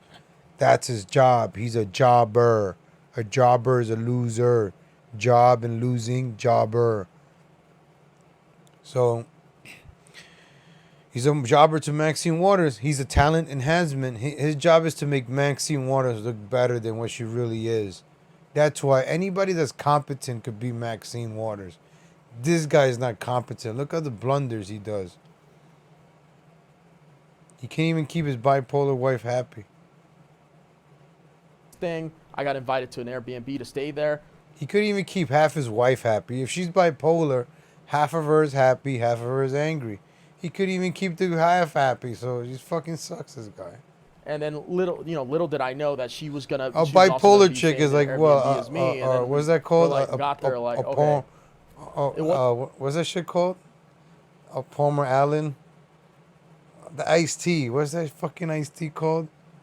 Paul Allen, the golfer. Lemon Paul. God. Wasn't awkward because. But It's lemonade and iced tea, some shit like that. A full Palmer. Arnold Palmer. A full Palmer, some shit like Palmer tea. I don't know. wouldn't that sound weird to voters because they'll feel that you are following her or stalking her because of what your past history of the tracking device? Well, No. I mean, they can think whatever they want on that, but that's not the truth. The truth is, I want to go to Florida. Our friend Ivan invited us to Florida. They said that they were having this thing. I got invited to an Airbnb to stay there. And then little did I know that she was also gonna be staying in the Airbnb as me. And then we got there like, okay. It wasn't awkward because. But wouldn't that sound weird to voters because they'll feel that you are following her or stalking her because of what your past history of the tracking device? Well, I mean, they can think whatever they want on that, but that's not the truth. The truth is that we were both speaking at the same event, that we have mutual friends that are the same. It was just, it's like basically telling a politician not to campaign because we're both in the Republican Party. We're both invited. We're both on the flyer for the same event. We both have the same friends. We're both getting invited to the same things. Arnold Palmer. What is it going to turn out? What is it going to look like? I mean, it's going to look like the wrong thing. And the Proud Boys are vouching for her because I took a hit on them and I said that they were doing drugs. And they are scared because right now they're a glimpse on their reputation. And if she's a part of it and she's doing it too, guess what's happening? The paranoia of the cocaine is kicking in. And the paranoia of that is getting to their heads. And they're scared that if someone like me who's legitimate, who's actually been on Fox News, who actually is moderate, is speaking out against them. That's what they're scared of. And that's why they're trying. He sounds familiar, right? Like somebody that says, I'm a social influencer. I got 80,000 people following me on Facebook. My shares get 30,000 shares a day. I get a lot of hits. I got more viewers than you. So I've been on Fox News. I've done interviews on TV. So I'm telling the truth. That's your argument, Piggy? Really? Fucking pigs and pigeons. They're all the same. Trying to come out with Pigs, pigeons, and Nazis. That's gonna be the title of my book. fake texts. They're trying to come out with fake statements, say that I'm stalking her, harassing her. They're using a woman to basically cover for their mistakes. It's not my fault. I'm sorry that they're doing that. I'm sorry that people are believing some of the stories because they shouldn't. Do you believe right now you still have any anger management issues? Doesn't everybody? I mean, it's like politics is that way. I mean, when you in politics, I mean, you're passionate about something. It doesn't mean you're angry about it. It means you're frustrated. It means you get heated about it. I mean, that's just politics. But you could see Yeah. a voter concern that if they look on file, they'll do some Sure, research. but That this is a potential second restraining order filed against you in the past Yeah, 3 years. but that Oh, my wow. first wife had a legitimate reason. My first wife actually had a legitimate reason. She wasn't using me for money. She wasn't using me for any reason. My ex-wife actually had a legitimate concern. And my girlfriend has no legitimate concern. She just doesn't, she wants to do a political hit job against me because I'm running for Congress and she's trying to support the other candidate who's trying to run against me. And she's going out there making posts about it. So what does it seem? It looks like she's collaborating with the other campaign. She's doing this because she's probably getting paid under the table some money. I don't know. What's not to say? Why does it seem that way? Because it is so. I mean, I wouldn't put it past it. And this person's only been in politics for 1 year, shows up out of nowhere. And I've been in politics since the Tea Party back in 2009. I got involved in 2011. And I've been around for a very long time. I've been at this for a long time. I know how campaigns work. Who else says the same shit? I've been here before 2015. I've been doing videos at the border before 2020. I mean, before 2010. I've been doing videos at the border before 9/11. I was doing it before anybody. This guy sounds the same. They all sound the same, these sons of bitches. Wow, these fucking frauds. They all have the same MO, the frauds. You notice the frauds all sound the same with the restraining orders, with the donations, with the this and the that. That's all they fucking do, these fucking people, man. I've been a Republican since I was 18. I've been a Republican. This is why I can't be with the Republicans, because a bunch of Republicans are the same as Democrats. All fucking lying politicians. Same shit, different names. That's it. They're all on the same team. He's in the same team with Maxine Waters. You don't think people that want Maxine Waters to win are donating to this idiot, this fat, blubbering loser? Because he's going to make sure that nobody beats Maxine Waters. That's his job. That's why he keeps running. So you're trying to tell me that I don't have to run. All I have to do is pose that I'm running against Maxine Waters, and you're going to put money into my bank account, into my, what's that shit called? My PAC? My Political Action Committee, whatever it's called. That's his job. That's I'm not supporting a Republican who just changed his party from a Democrat. Yeah, he doesn't want to work at Target 5 months again. ago. But you said you've been a Republican since you were 18. Yeah. What was the age that you worked on Maxine Waters' campaign? I mean, wouldn't you say you were a Democrat there? No, I was a Republican. I and I didn't work on her campaign. But- Wait, he worked in her campaign? He worked in No, I didn't work in her campaign. I volunteered. So this guy worked in her campaign. Auntie Maxine was like, "Child, when you grow up, you're gonna be somebody like me, child." And he said, "Yeah, Auntie Maxine, I'm gonna be just like you one day. And child, you're gonna run against me. You're never gonna beat Auntie Maxine, but I sure as hell will make sure you make that money, child. Thank you, Auntie." How can you go on the streets and tell Republicans, hey, I'm a Republican, but I worked on Maxine Waters, helped her get elected. Now you're running. I did not help her get elected. I actually was showing up to her events. I was mutual friends that a lot of people that we knew. So I was going to a lot of stuff that she was at. This fucking interviewer is lit. I like this interviewing guy. Check him out. I'm going to share his link. The Ventura Report. Let me subscribe to this guy. Subscribe. Ventura. Look, I'm giving you props. Look, only 151 subscriber. Go in the comment section. Just be like legal Latino Heat brought me here.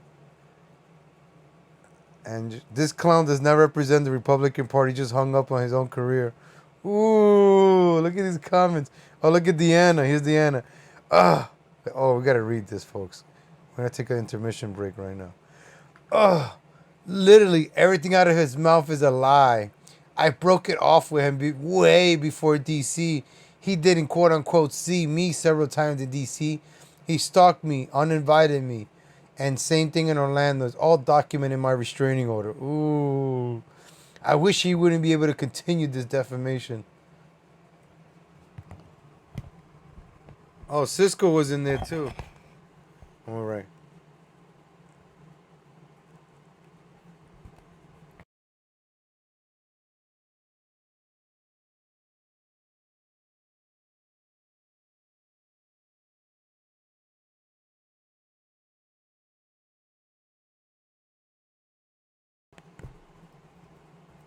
I'm sorry for... Let me white knight for a second. I'm sorry for what this pig did to you. What should be my hashtag? Oh, this pigeon. I'm gonna write pigeon. I'm gonna let her know he's a pigeon.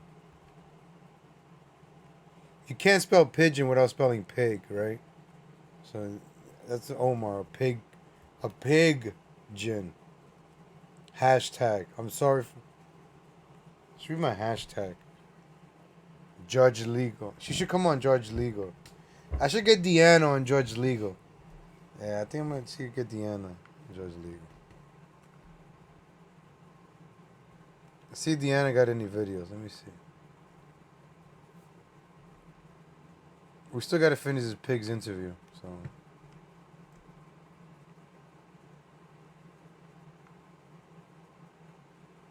Dear boys and men of America. Oh, shit. Shut the fuck up. My first sexual experience. Whoa.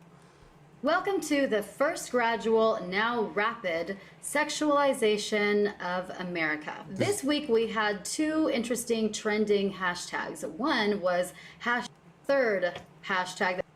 Many people think that they don't know someone who has, but hashtag you know me. So let's do this. If you are also the 1 in 4, let's share it and start to end this shame.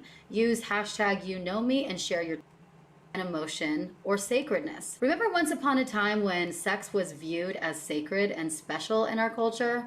Oh, how I long for those days. And when I posted this on Twitter, you couldn't imagine the responses I got. Well, now everybody knows you had sex with Omar Navarro, so yeah. It's not as special anymore.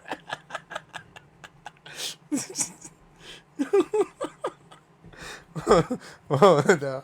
I think she was confident. Oh, I was a Republican. And I didn't work on her campaign. But actually. how can you go on the streets and tell Republicans, hey, I'm a Republican, but I worked on Maxine Waters, helped her get elected. Now you're running. I did not help her get elected. I actually was showing up to her events. I was mutual friends that a lot of people that we knew. So I was going to a lot of stuff that she was at. And by the way, in Los Angeles, there's really no Republicans that are elected here in Congress. So how are you supposed to understand how a job works if you're not learning for someone that's already in Congress? So I'm like, how are you supposed to understand how policy works? How are you supposed to understand anything? So I'm like, unless I go to Orange County, where there are some Republicans, his mic broke or those are already all filled. So LA is like the only choice. And there's a lot of Republicans here who are working for Democrats and that were paid staff and stuff. I was in the process. That doesn't mean I was actually firmly working for her.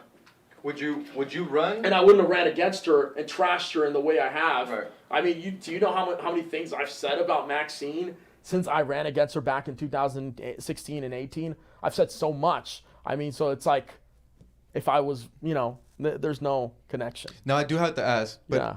Would you run as a Democrat if you knew you were going to win? No, because I thought about that idea a long time ago. Like, I tweeted about it, and I said, if you run as a Democrat, you might have a better chance of doing it. Were you going to run as Democrat as being pro-life? I'm always pro-life. I've always been pro-life since I was 18 years old. People can look up my record and see that I've always been pro-life. I've been very. So your wife never had an abortion? And I'm also against gay marriage. I'm for traditional family values. I don't surround myself with people that.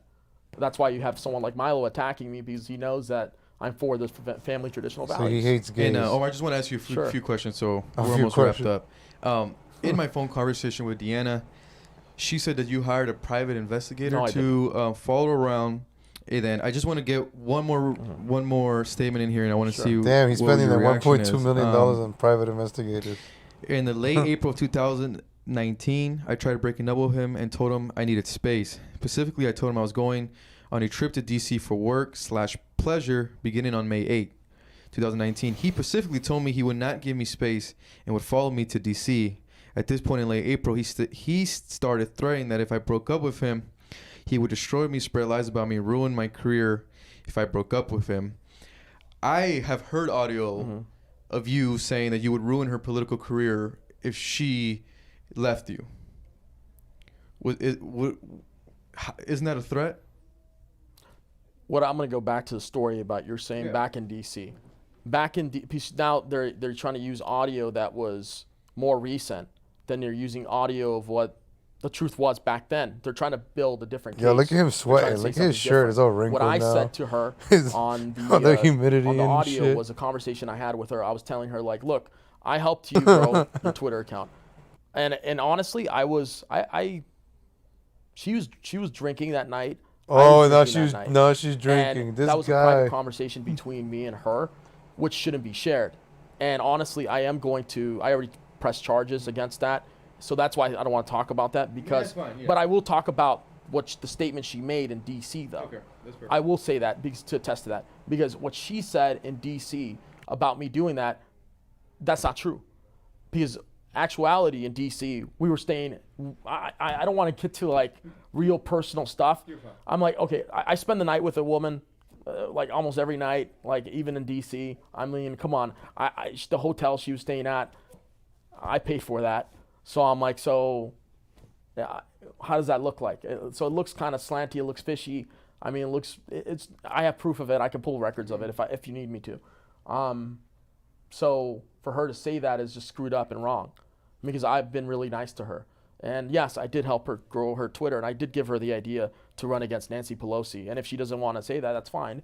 But He again, just ruined her it's not- chances to run against Nancy Pelosi. It's not okay for her to do that. It's not okay for her to go on and try to change something that's not true, to make it true. I did want to ask you, because in that conversation she mentioned how your salary was coming from the campaign. That was already open. That's not the biggest secret. She in the knew world. about that. She knew about that. It was pretty transparent. She was saying that you were using campaign money to buy suits, Rolexes, out No. drinking. She said you would go out to.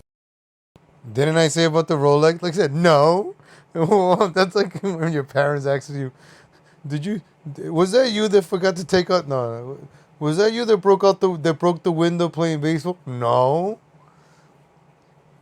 How many times have I mentioned that this guy spent $15,000 on a Rolex? This guy spent money on Tiffany's in New York City and Trump Tower. Witnesses, folks, witnesses. This guy spends money. He does spend the campaign money on shit. That's why he's not wearing the Rolex today. That was already open. That's not the biggest secret. She in the knew world. about that. She knew about that. It was pretty transparent. She was saying that you were using campaign money to buy suits, Rolexes, No. out drinking. She said you would go out to Vegas, gamble on That's that. not- that's on not that true. money. That was already open. That's not the biggest. Rolexes, No. out drinking. You were using campaign money to buy suits, Rolexes, No. out drinking to buy suits, Rolexes, No. out drinking to buy suits, Rolexes, No. out drinking to buy suits, Rolexes, No. out drinking. She said you would to buy suits, Rolexes, No. out drinking to buy suits, Rolexes, No. out drinking to buy suits, Rolexes, No. out drinking to buy suits, Rolexes, No. out drinking.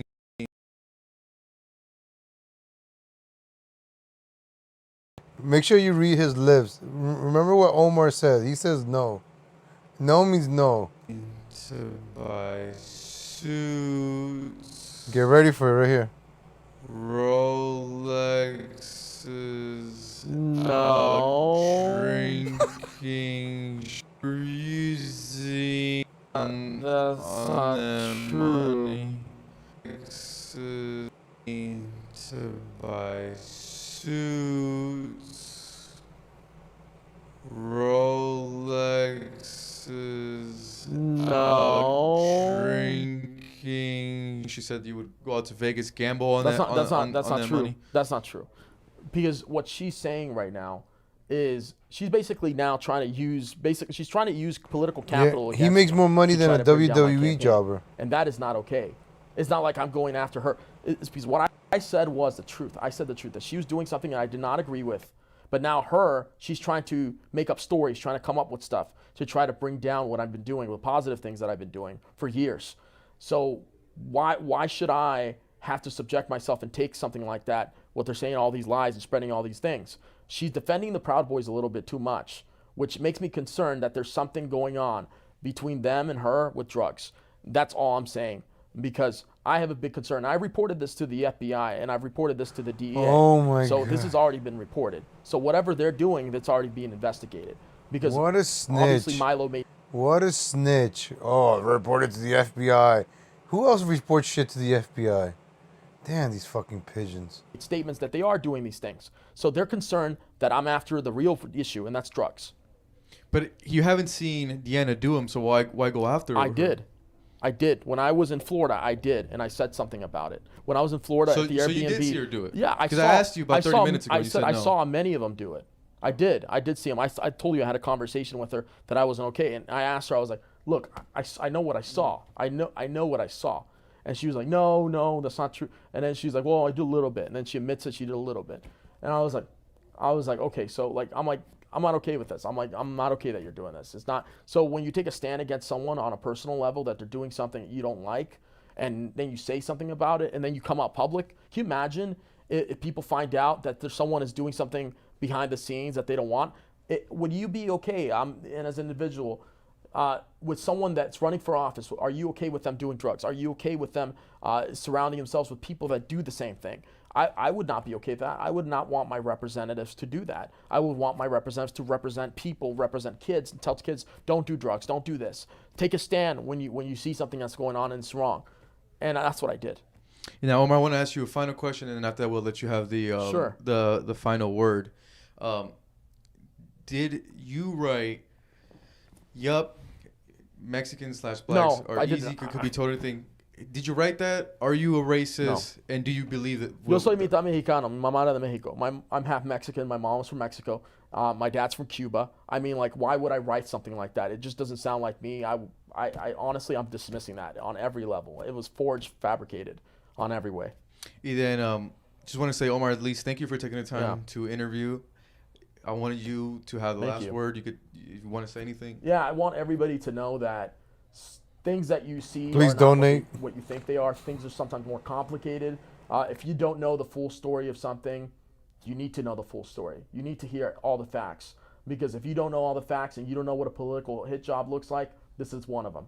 And I'm not going to give up. I'm not going to stop fighting. I'm going to go against Maxine Waters. That's my real opponent. And I'm going to beat her in 2020. And I'm going to make it to November. I'll see you guys then. Thank you. One thing just wanted to say, Omar, thank you for taking the Damn. time to at least interview with the Ventura So, Report. what do you guys think? Reactions? Was this guy being honest, or? Let's see his ex-girlfriend. I got hundreds of retweets, thousands of likes, and thousands of comments You within think she a does 24-hour coke? period. Most of these comments were comments Omar Navarro says she disparaging does me, coke. society. You must be aware of this agenda to sexualize children at younger and younger ages. Oh, There God, I is don't want even to hear a about this big shit. Shut up. I don't want to hear about this shit. All right, somebody say Omar Navarro, his closest videos. Damn, look at that piggy. This week. This is how I found it. I put this week. The Ventura Report. Make sure you check them out. I put the link. One thing just wanted to say, Omar, thank you for taking. 572 views already. Jeez. Check them out. Make sure you say Legal Latino brought me here. Let them know. I'll put the link right there.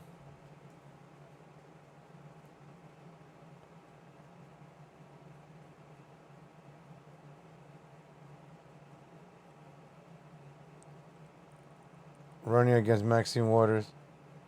It's pigeons. All right, let's see any one more video.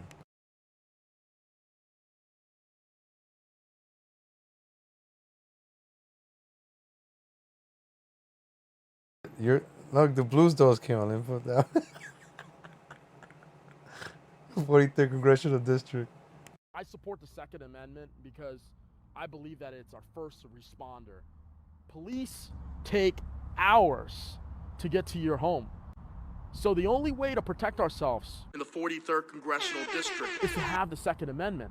And also, you can't forget that the Second Amendment was put there to protect ourselves against our own government. If our own government turns its back on the American people, we have the Second Amendment to take our government back. When I'm elected, I want to make sure that these out-of-control gun laws are not enacted in the 43rd Congressional District. So we have to do everything to protect our Second Amendment in the 43rd Congressional District. Oh, look, I'm just going to let the next video play. I'm just going to let the next video play because it ties into this. And being American is understanding both cultures. So we do, and we're going to come together. Whatever happened to Bruce? Did he die? I haven't heard about Bruce in a while. Can I get a Bruce update? Soon, and we're going to be doing a lot of work together. She's already part of the 2020 campaign. It's impossible with Bruce. It's very important. Look, it's like it just happened. Look, it just started playing automatically. All the idiots, they all sound the same. This is fucking crazy. That people know who you are. You can use these, fake accounts. That's fine. You can use Bruce! Hi, Kevin. My shades are right here. I've been busy all day, but it's night out, so I probably shouldn't put them on. Jovi, he's been going through a lot of stuff, I feel bad because I actually worked with him. Met him outside of Trump Tower. And I remember I was walking down the street and I see him. And I had already seen him on videos and stuff. And I see him and he's like, hey. And I was like, hey, because we already knew each other from, Facebook. We walked down to Rockefeller. We did a video and he was at the time going out with some woman. So we went live together. The woman flipped out and everything else. I was like, who is this woman? He's like, oh, somebody I'm going out with.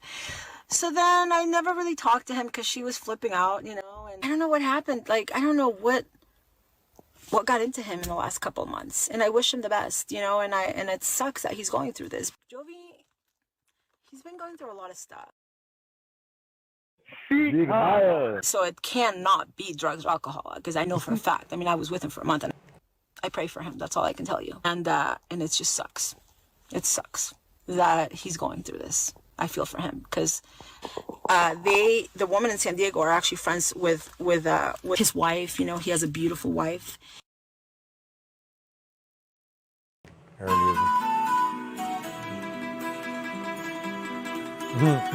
at that handsome server warrior. Because they're jealous of me and my passion and my work and the fact that thousands of people can see through me. Hey, Judge Legal, I want to put this into evidence. She just said the last time she saw Jovi Val was November of last year. I just want to put this into evidence. I have no proof of this, but I have reason to believe that Jovi Val, the neo-Nazi, is hiding in Mexico from a hate crime in New York City. I have no hard evidence, but if it comes to light that she's lying, she just lied to all her audience. That's all I want to say. That's what I want to point out. Like, if you're gonna get caught in this lie, you just lied to all of your 60,000 audience or whatever the hell people watch you. I'm putting the pieces together here, folks. Look. pissed off because I drank some expired milk because the stupid dates are different in Mexico. So they'll put the number of the date before the month. So I saw it say May 19th. And it actually meant May 2019, expired on May 9th. Like the guy's in Mexico. Where is he? Oh, he's been in Mexico for a week. None of us agree with what he's doing. But the truth is we don't know what's going on inside of him and why. I kind of do, but people don't, okay? If you pray for him, one day he will heal. Pray for Jovi. This is the beginning of the Fash Bash, basically the pre-Fash Bash. So we're just getting started for the Friday festivals and Saturday night main events that we're going to have 420. And what did you say before? On 420, we're not going to get high together. We're going to seek higher.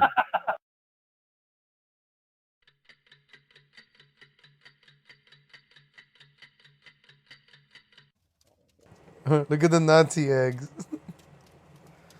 Look at the little Nazi eggs. How about, let's say, President Trump will win again, right? But I don't want to be pregnant during the campaign because that'll be weird. Because, you know, when you're pregnant and things change and you get tired and, a lot of things happen physically to your feet get swollen and me and my heels, so I don't want to do all that. But, so what I want to do is, so maybe I'll celebrate with a 2021 baby. How's that? Nazi twins. Is that good enough? 2021 baby, okay? So it won't be a 2020 baby because of the campaign. It'll be too soon. You got to be pregnant for at least 8-9 months, right? So how about 2021 baby? How's that? And check it out, ladies and gentlemen. Blues Dolls. Check it out. Let me put the link. It just started playing automatically. I mean, shit. Thank you, Cisco. Keep the Omar videos coming. Oh, for sure. Omar's a Nick News Network. What's up, Nick News Network? So this is Omar Navarro's ex-girlfriend. Thank you, Cisco 213 with the $4.99 super chat. Did you see the other day the pigeon was pushed the other day and cut up her knee? Yeah. Let's see if Atomic News has it.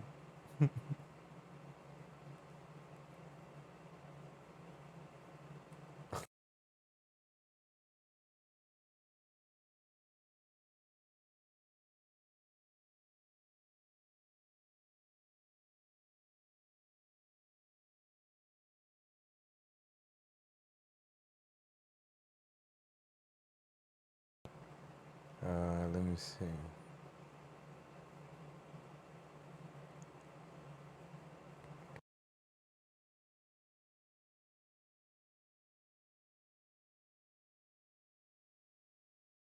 Don't get, attacked or anything in any way. We're making a... Hey, I have my sign. I'm going to march with it. It's all laughing games. It's all laughing games right now.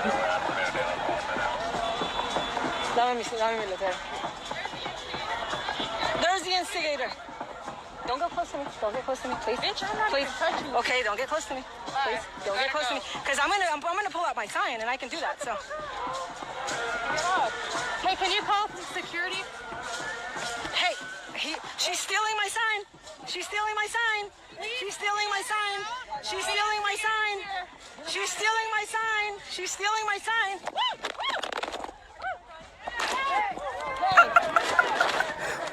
Did you hear that? Woo. She's stealing my sign. She's stealing my sign. She's stealing my sign. She's stealing my sign.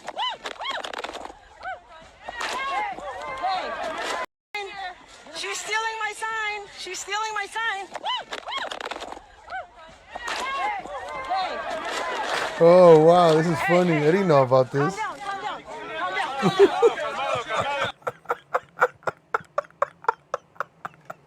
Wow, how did I miss this shit? Hold on. Oh, man. That bitch fell. Okay, I want to see a different angle. Is there a different angle? Can any find me the other video? There has to be somebody else that recorded the fall. Oh my gosh. You don't see the fall here, but you hear it. You hear that? Woo, woo, woo, woo. Like the wings didn't start flapping on time to prevent you from falling or something? Like. Oh, thank you, Sophia. Appreciate it. Hey there, say hi to your kitty cat. Appreciate it with $20 super chat. See, every time I make fun of the pigeon, I make fun. Every time I make fun of this, like Joey Val, these idiots, people don't. That actually pisses them off. You know, when they do a video later. So what if you made $24.99? I don't care. You don't have 80,000 followers like me. I don't need 80,000. That's funny. Hold on. Let's hear it in slow motion. We gotta hear this in slow motion. We gotta hear it in drunk pigeon voice. Stealing my sign. She's stealing my sign. She's stealing my sign. Wait, she has the paloma for... Oh my gosh.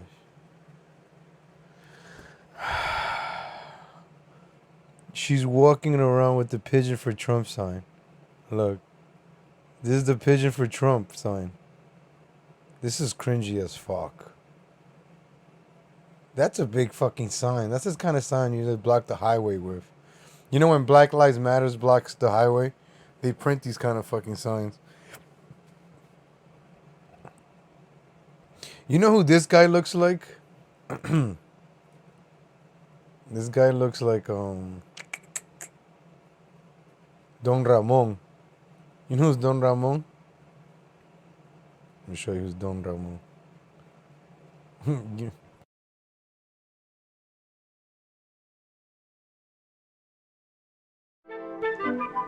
Look right there. He looks like Don Ramon. Look, with the jeans and the shirt.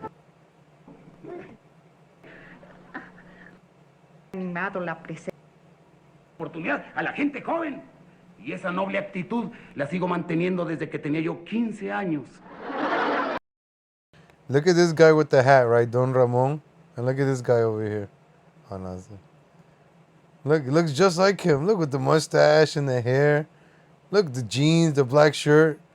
Fucking, these guys are like all characters from Chavo del Ocho. And you know who this looks.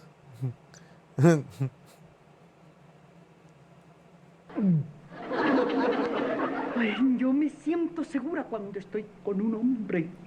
That looks like somebody too. My sign. She's stealing my sign. She's stealing my sign. She's stealing my sign.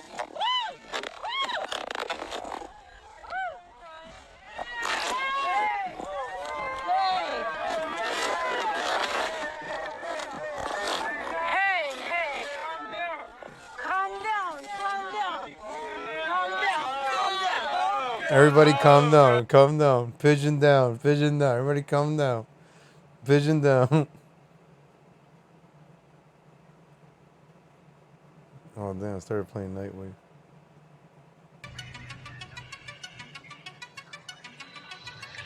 Yeah, I'll go back on my video.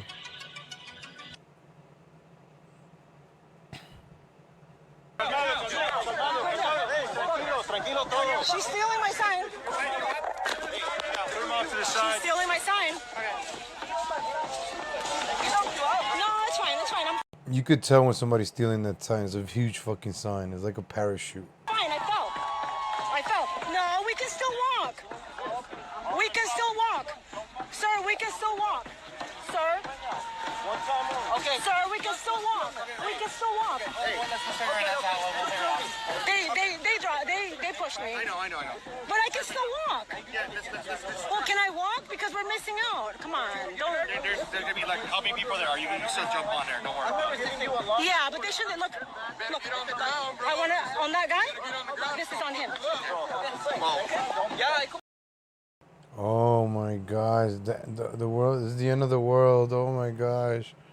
Somebody got shot on the leg. This is fucking. That's on him. I know him. I can point him out. I know exactly who it is. And that's on him. That's what I was told. So, of course, that's legal. That guy knocked her out. A 200-pound guy. I am smart. Shut up. Shut up. So can we walk without being attacked or no? Well, that's the whole reason we don't want you. So you're going to stop us from going and allow... you go at the end. You go. No, we should be able to walk. We haven't committed a crime. We haven't done anything. We should be able to walk. It's for your safety. I understand, but that's why you're here, to protect us. No, I know. Right? For his safety is Right? But we can't be in every place. This pigeon is like tying up all the cops, resources, agitating these people. It's just fucking selfishness, man.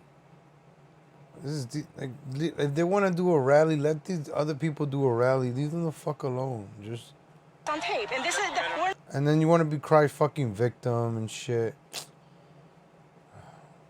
You want to check out the video? Check out Atomic News right there. Post a link. All these people, they always cry victim. Oh, they always look for trouble and then cry victim. Oh, you if you walk into a bad neighborhood and get robbed, you're gonna get fucking robbed. And then you want to cry victim. Oh, I got robbed. Well, you probably shouldn't have walked in the bad neighborhood. Should have known better.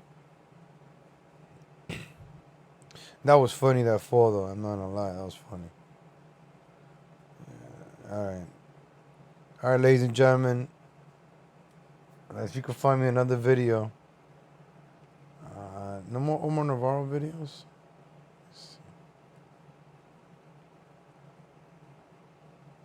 Let me see if we can find an Omar video today. If not, I'm done. Robert Navarro.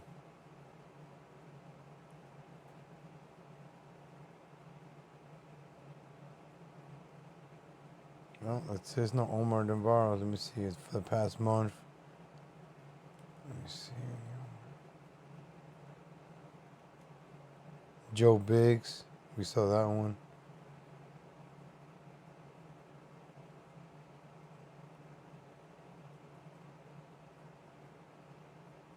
The Bruise Dolls.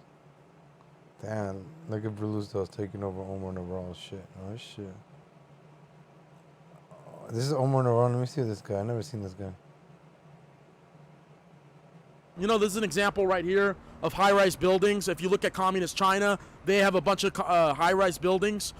To me, that's a big concern because if you continue to bring high density... He did an interview the other... He did a video. He took it down. But good thing he did the other review.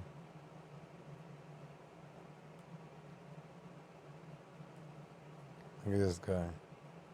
That's Torrance Little League, and this is the parking lot right here where all this is happening. And across the street, there.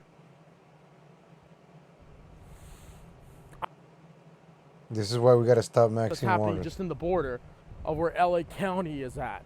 Well, Torrance is right over there across that barricade, and then you go across here, you go into Los Angeles County.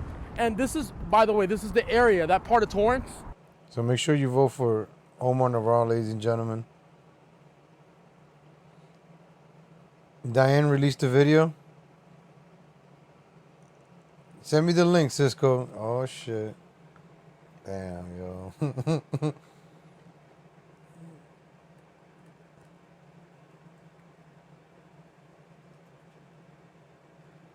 What's her name? Deanna? Deanna Navarro? Lorraine, right?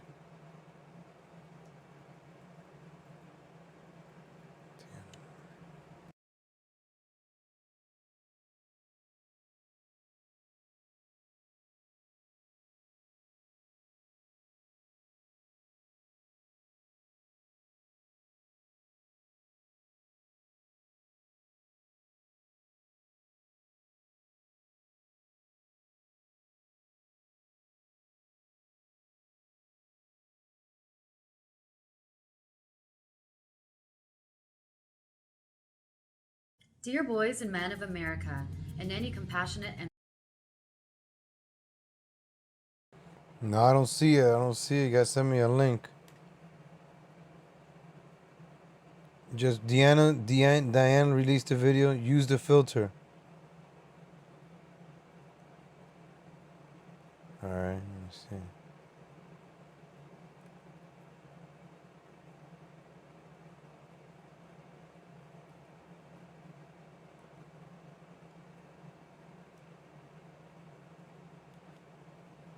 Is it about Omar Navarro? Let me see. It's filtered today.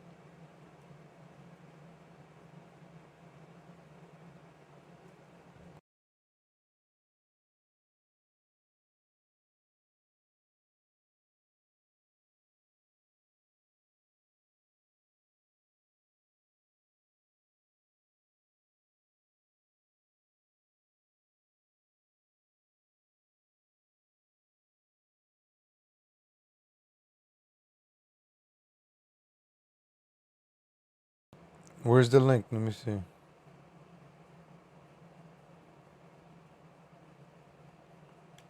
I just sent. What's the name of the title of the video? I would like to see this video you're talking about.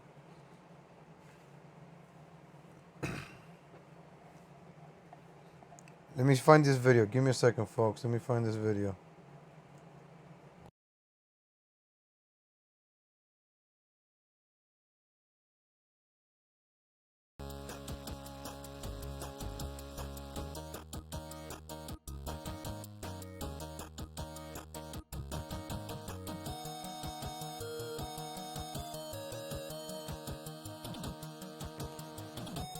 Try to help me find that Omar Navarro video.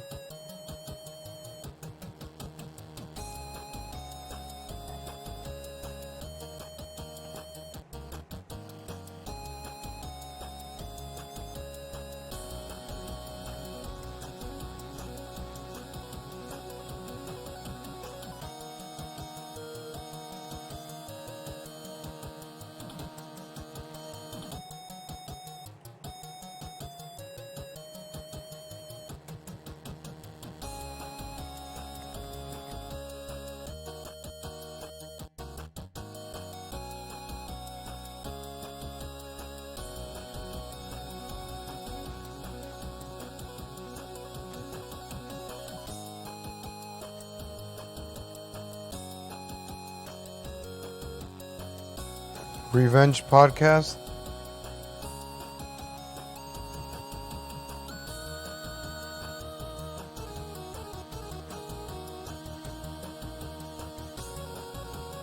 Now you gotta send me that link, man. You gotta send me that link. I would like to play that now.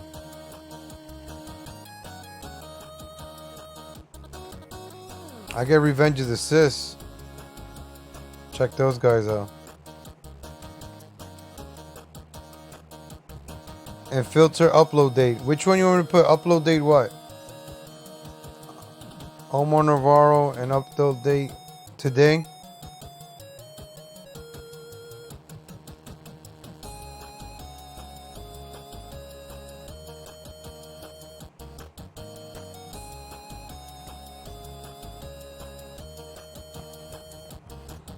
See, I'm not getting for today. I'm only getting Omar Navarro. Just getting the Ventura report this week. You get my videos. Oh, I found it. I found it. You're right. You're right. I found it. I found it. Okay, we found it. Oh, shit. Alright, thank you, Cisco. You the man.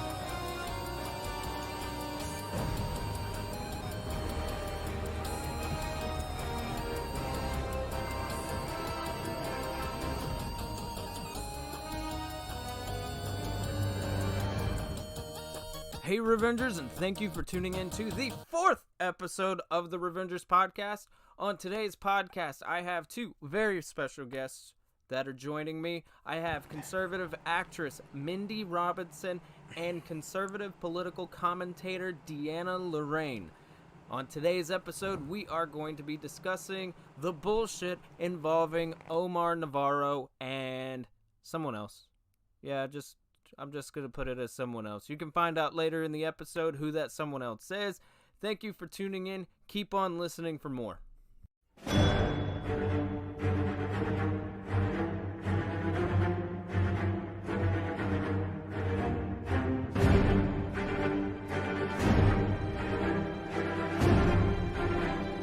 This fucking guy's music is gonna give me a fucking strike, man. Chill with the music. Jeez.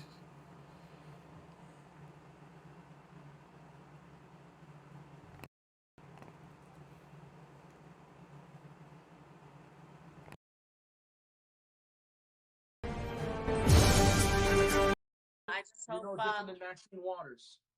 You're a liar, not real. Yeah.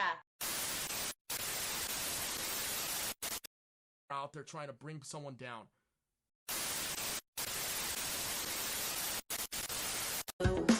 Just the two of us. We can make it if we try. Just the two of us.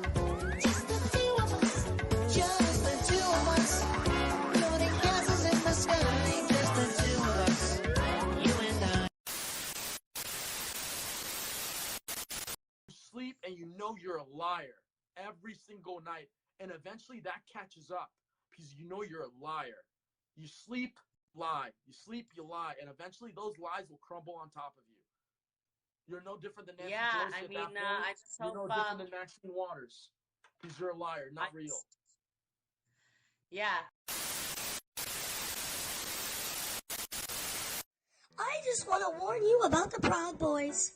First of all, they like to do a lot of cocaine, so that means they're against the border wall. Second, they like to drink beer.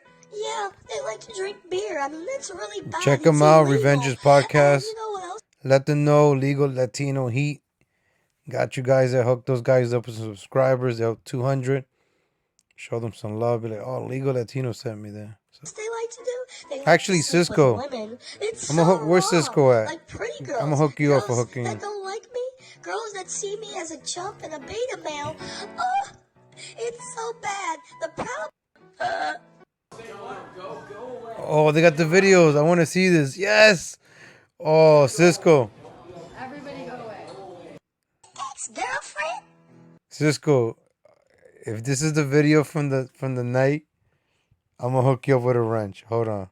Oh, marshmallow. Oh man, this is great. Maxine will never be stopped.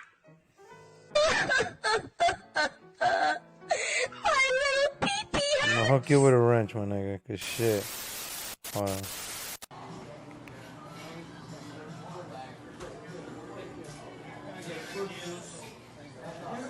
Well, you'd be more specific. Orange, cranberry, blackberry. Everybody go away.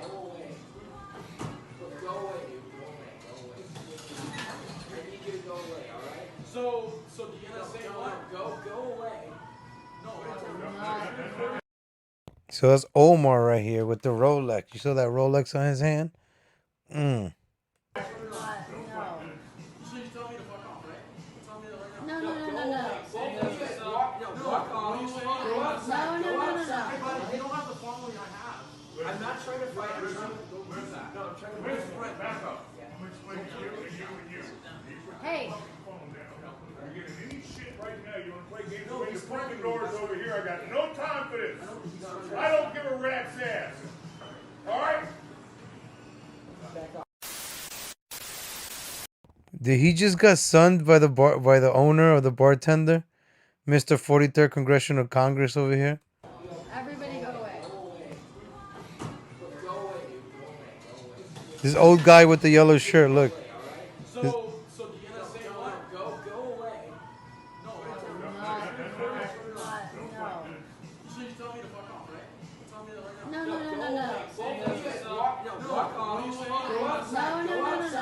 They don't have the following I have.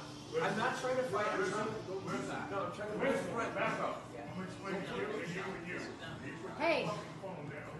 You're getting any shit right now. You want to play games? You're fucking doors over here. I got no time for this. I don't give a rat's ass. All right? So this happened at Harry's? I'm pretty sure Harry's is getting tired of hosting these MAGA parties. Every time he has a MAGA party, there's always a fight. Joey Gibson grabbing somebody's ass. There's always a fight at these things. I'm pretty sure Harry's going to be like, you know what? I miss my liberals. I miss the homosexuals here that just had sex with each other instead of fighting each other.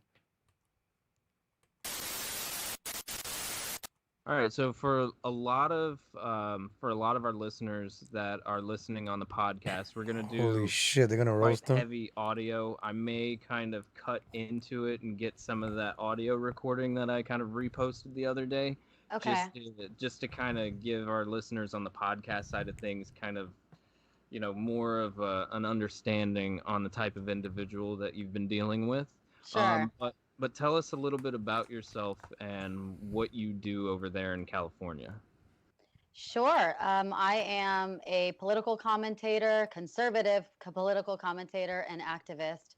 I have a show called Winning the Culture War with Deanna Lorraine on OpsLens TV. I also do a weekly interview segment on One American News Network. And I've been very much flirting with the idea of running for Congress this year. And if I do, I will not let anyone else hold me back with all this drama. I want to move forward I'm a huge advocate of our country, and I want to work to make it great again. So that's what I do in a nutshell. Okay. And then everybody who knows Mindy Robinson, and those who don't know Mindy Robinson, Mindy, tell us a little bit about yourself as well. I would never assume. I'm an actress out in Hollywood. I do a lot of independent film. I did a lot of reality shows back in the day, and I did stand up. And my background is I also have degrees in American history and political science, which weren't useful and no one cared about until Facebook and the election. I think I kind of gained a following in a way to explain very depressing news that no one understood in a way that was funny, in a way that people can understand. So even though I run a very patriotic page and I run Red, White, and Unapologetically Patriotic, I actually do have a lot of liberals and libertarians and classic liberals. And How come these chicks don't look the same way they look in their pictures? Like they look kind of like we're about to, even against our own sometimes. So. boomerish. And what is they the look most worse on notable cam. movie that Like people could if I look up Mindy Robinson, I'm gonna find this. 15, Thank you, Cisco, for this. Hold on, let me hook up my man Cisco, yo. Because you help out the show, I hook you guys up. It was just really good to make a non-Hollywood Boomerish. movie, and it They did look really, boomerish. really well. I think it did like almost 2,000 theaters and stuff Like Mindy Robinson and obviously then you is a titty actress. What do you mean she's a titty actress? it just I love it. I love that I get. I could have sworn she was like this. Mindy Robinson was like the young hard. I thought she was younger than what's the other? I will say that's where I first saw you was Range 15 because as somebody who's also a veteran, all of my buddies. Oh, she's were a hyping veteran. up the Oh, I movie, forget. I so can't when say I watched shit. it, I'd actually Gotta respect I got the veterans. every pun that was thrown into that movie, every joke. She shows her tits in movies. 100%. So for the listeners and viewers that are watching, go check out Range 15 because it is a badass movie. But that is not why we're having this. All right, so hold on, today, ladies and gentlemen. I gotta do research now. Hold on. I don't think so. So Deanna, just go into a little brief history before we Where go can I into, find these pictures? Slamming hashtag Nomar. Sure. So, and feel free to elaborate as much as you want or ask me follow-up questions. But we were friends. We go to political events together and everything. We just kind of became acquainted in the Oh, she's fall 39 years of old. last year, and then She's only 39. We started trying the dating thing. He lives about 10 minutes away from me, so it was kind of like we just saw each other a lot through friendship, and we just tried to do the dating thing. And I thought at the time I thought he was a good person. I bought into the narrative that he's kind of the underdog, and he's a very honest and good person, hard worker. Oh yeah, she does show off I her really breast. Wow. I kind of bought into that, and so that's why I gave that a chance. But then once I found out that he's kind of a shady character, and I started seeing things with my own eyes, besides from what other people in the movement were telling me, that's when I started distancing myself from him.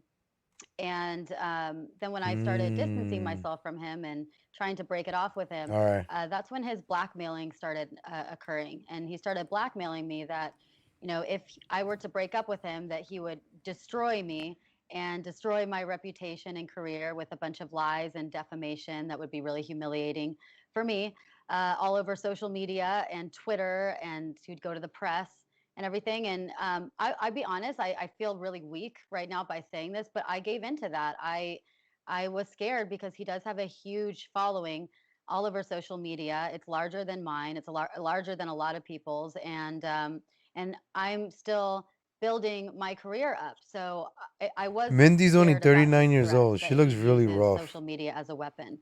Jeez. So when I had about enough of that, though, then I just decided to break it off completely because I don't want to be with someone out of fear, especially someone that seems pretty unstable.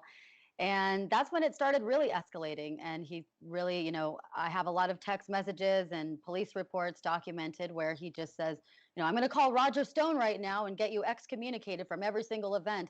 I'm going to call Mike Flynn right now and make sure he Is never Mindy endorses you naked? for everything. I'm gonna talk to the press. I'm gonna talk to Breitbart News about you, and just horrible things. But that threat is a scary threat when when someone does have a powerful following. And then if you want me to continue, or do you want to kind of continue like? Well, I was gonna make the comment. One Yeah. thing that I noticed, because I didn't, to be honest with you, I didn't even know who the fuck Omar was until he decided that he was gonna attack the Proud Boys. Is Mindy naked? Last Friday, and once once people do that, I mean, obviously, as one of the elders of the organization, I find it kind of an obligation to stand up on behalf of all of my brothers. And as people saw the week prior when I went after the Portland Police Association, he was just kind of continuing on with this reputation of going after people that are inherently embedded in the swamp and the system and causing a lot of the division that is there. But one thing that I noticed, and maybe you can confirm this, is he seems to strategically place himself with a lot of these high-profile individuals to kind of create a bit of an untouchable persona. Yes, I definitely think that he has. He has created, he thinks Roger Stone is his big ally, Sheriff Joe and Mike Flynn, and he got those endorsements. I'm pretty sure those endorsements are going to be removed at this point, but he uses that a lot to show how much power and clout he has and protection he has. Well, I think Milo was actually telling us, 2 nights ago, that he was able to get InfoWars to basically rescind any endorsements or future media opportunities that they might provide for him. Mm-hmm. So that, I mean, that's actually a step in the right direction, because the biggest thing is I mean, if you're running in politics, obviously you don't want to have a shady history as a politician. Not only that, but a shady history with your personal life as well, because, like, bless you. Bless you. Sorry. It's just like within the military, they tell you if you can't police your home, then how are we going to trust you with, your professional life, your service. So, Can't even keep his if hoe on there are check. problems at home, you are almost guaranteed not to be promoted until you clear that up. Mm-hmm. That's good. And I think that's the same thing that needs to happen with politicians and political candidates, because right now there's no accountability for either of them. Yeah, and it's funny because none of this happened.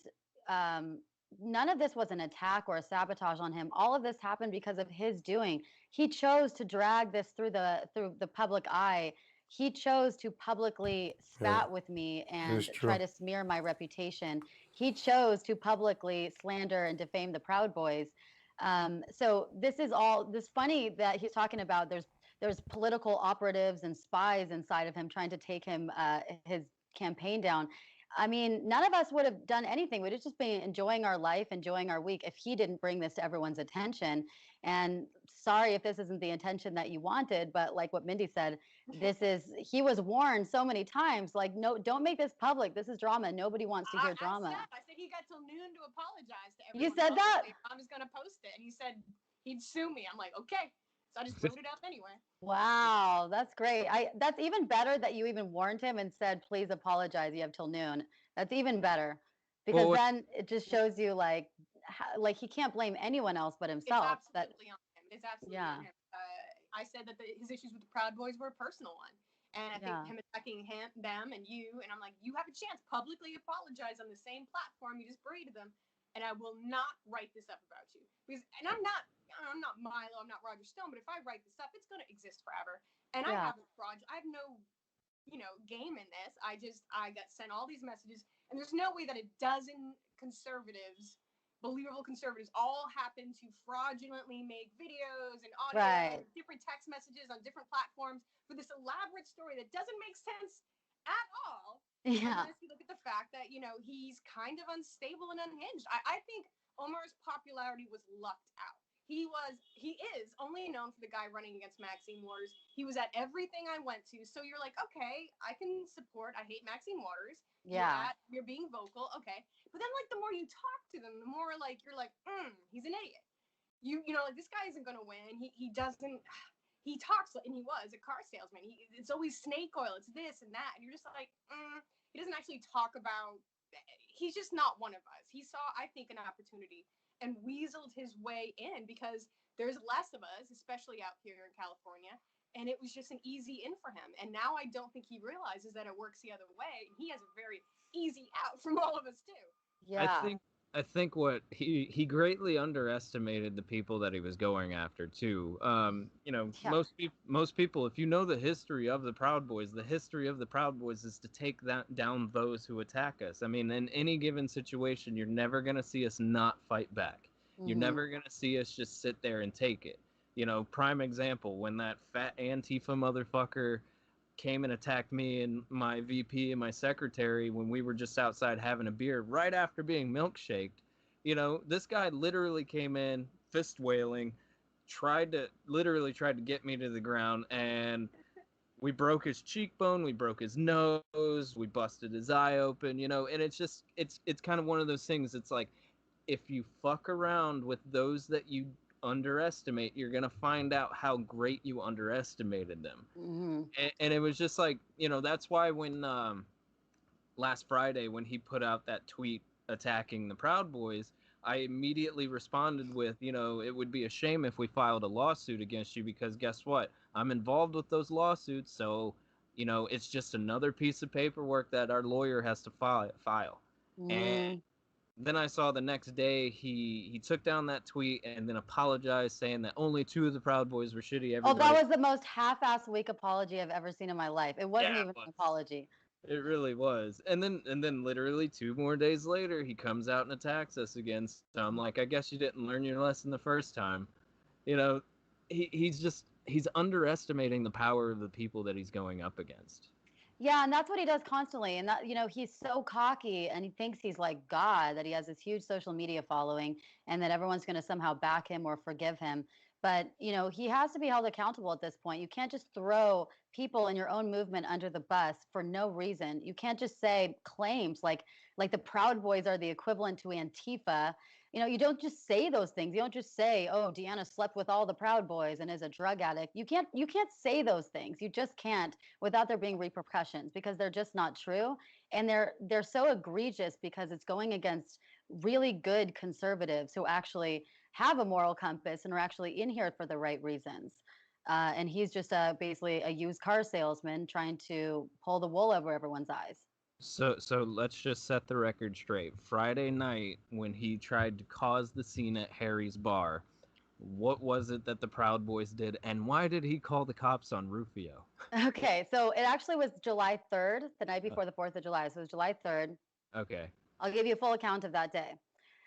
So it's all documented in text messages too. But the night before that, so he was already getting unhinged because I guess he had some fantasy in his head that we were going to get back together when we were both in DC we were both speaking at this free speech event on Saturday.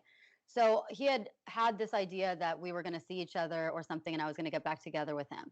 When I didn't budge, and when I kept repeating myself that no, we're broken up, and no, I'm not going to stay in your hotel, no, I'm going to do my own thing, he started getting more and more unhinged. He bought tickets. He said he bought tickets for us to go on this Salute to America boat cruise with a bunch of MAGA people. And again, I told him, I'm not going with you on this cruise. I am going to go with a whole bunch of my friends, but I'm not going to go with you. So if you want to go, do your thing. He goes to the boat cruise and sits by himself basically and watches me like a hawk. And then about some like halfway into the boat cruise, I'm sitting with a group of about 15 people, and my friend Josh is sitting with me, and he runs Veterans for Trump. And he gets up from the table, and Omar walks over to him and starts like grabbing him and saying like, "Were you talking to my girl? Were you talking to Deanna?" And starts harassing him and causing this embarrassing scene. So Josh is like, let's take this outside, you know, that nobody needs to see this. And being a gentleman, he took it outside and was trying to reason with him and just, you know, be trying to comfort him. And Omar just starts like going off on him. And it was very embarrassing. So a lot of people were seeing Omar go hog wild. Omar calls the police and says, this guy is assaulting me and putting his hands on me. And of course, when the police came, you know, we explained the situation. I said, this is the second time that I've had a police incident with Omar. He's stalking me, he's harassing me, and he's harassing other people too that are around me, and it's just not okay. So they have an incident number for that. So he was already extremely unhinged at that point. Then later that night, a group of us go to Harry's bar. Some Proud Boys were included, some people from the cruise, just a whole bunch of people, my friends. We go there. I'm talking to a bunch of people, and then in storms Omar by himself, and he just starts harassing me, starts harassing the event organizer. And apparently, he made the comment, I didn't hear it, but he said, I'm not leaving until Deanna comes with me. And then, so he starts getting more escalated. The girl who's the organizer of the free speech rally stepped in and said, Omar, you are not welcome to speak at the event anymore. Like, just done. You are too much drama. You're too crazy. You're not allowed to do anything with us anymore. He starts raising his voice and getting more crazy. And one of the Proud Boys stepped in just between me and her and him, like a gentleman, and started saying, hey, look, you're too emotional right now. Let's just walk outside. Let's just take this outside. Just like the veteran earlier did that day. Just let's take this outside. He tried to escort Omar outside. The bar manager escorted Omar outside. And Omar started yelling, I'm going to tweet about all of this tonight. I'm going to tweet. I'm going to take you guys down with me. I'm going to ruin you guys. And then he goes outside and calls the police again and says that this Proud Boy was assaulting him and that he's afraid for his life. And then you see the first of all those crazy tweets was that night, July 3rd. So the whole reason why he's upset at the Proud Boys is because they dared to step in and protect me and another girl from this crazy guy who has been stalking me and harassing me.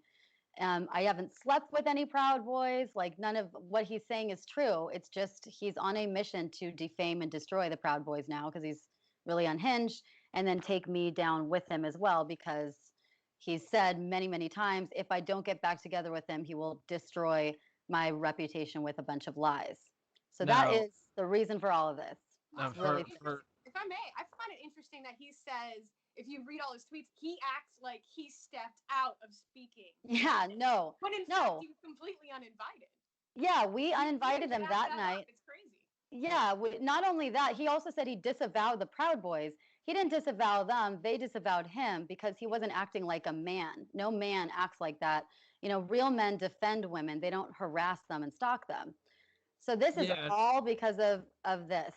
And one thing that I just kind of want to clear up for our listeners and viewers is this is not a hashtag Me Too circumstance. This is I do not want it to be like that either. No. Right.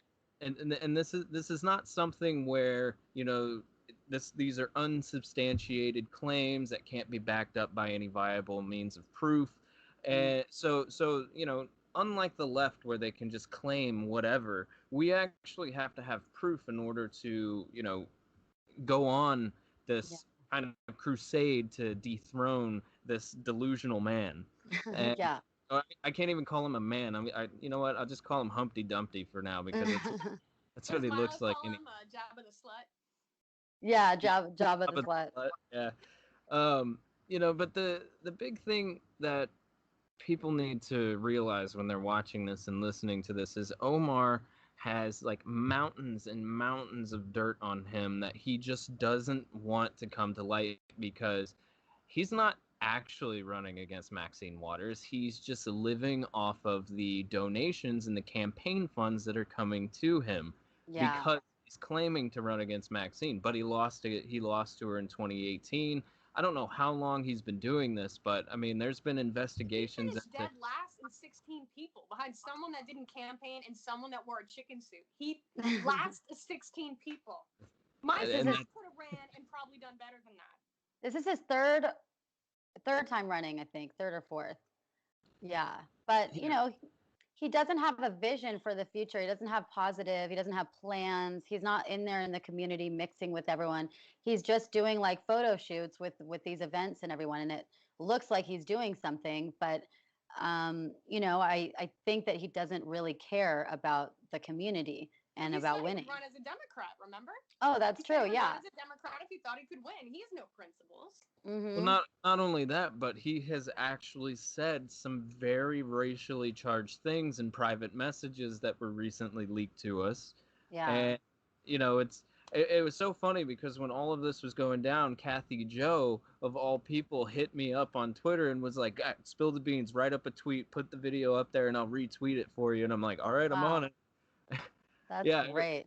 Yeah, it was. She just went out on her own to message me to get the dirt on him because she was actually talking shit about him prior to me knowing about it. She's actually had beef with him since the first time she's met him, which I guess was like during the Trump election season.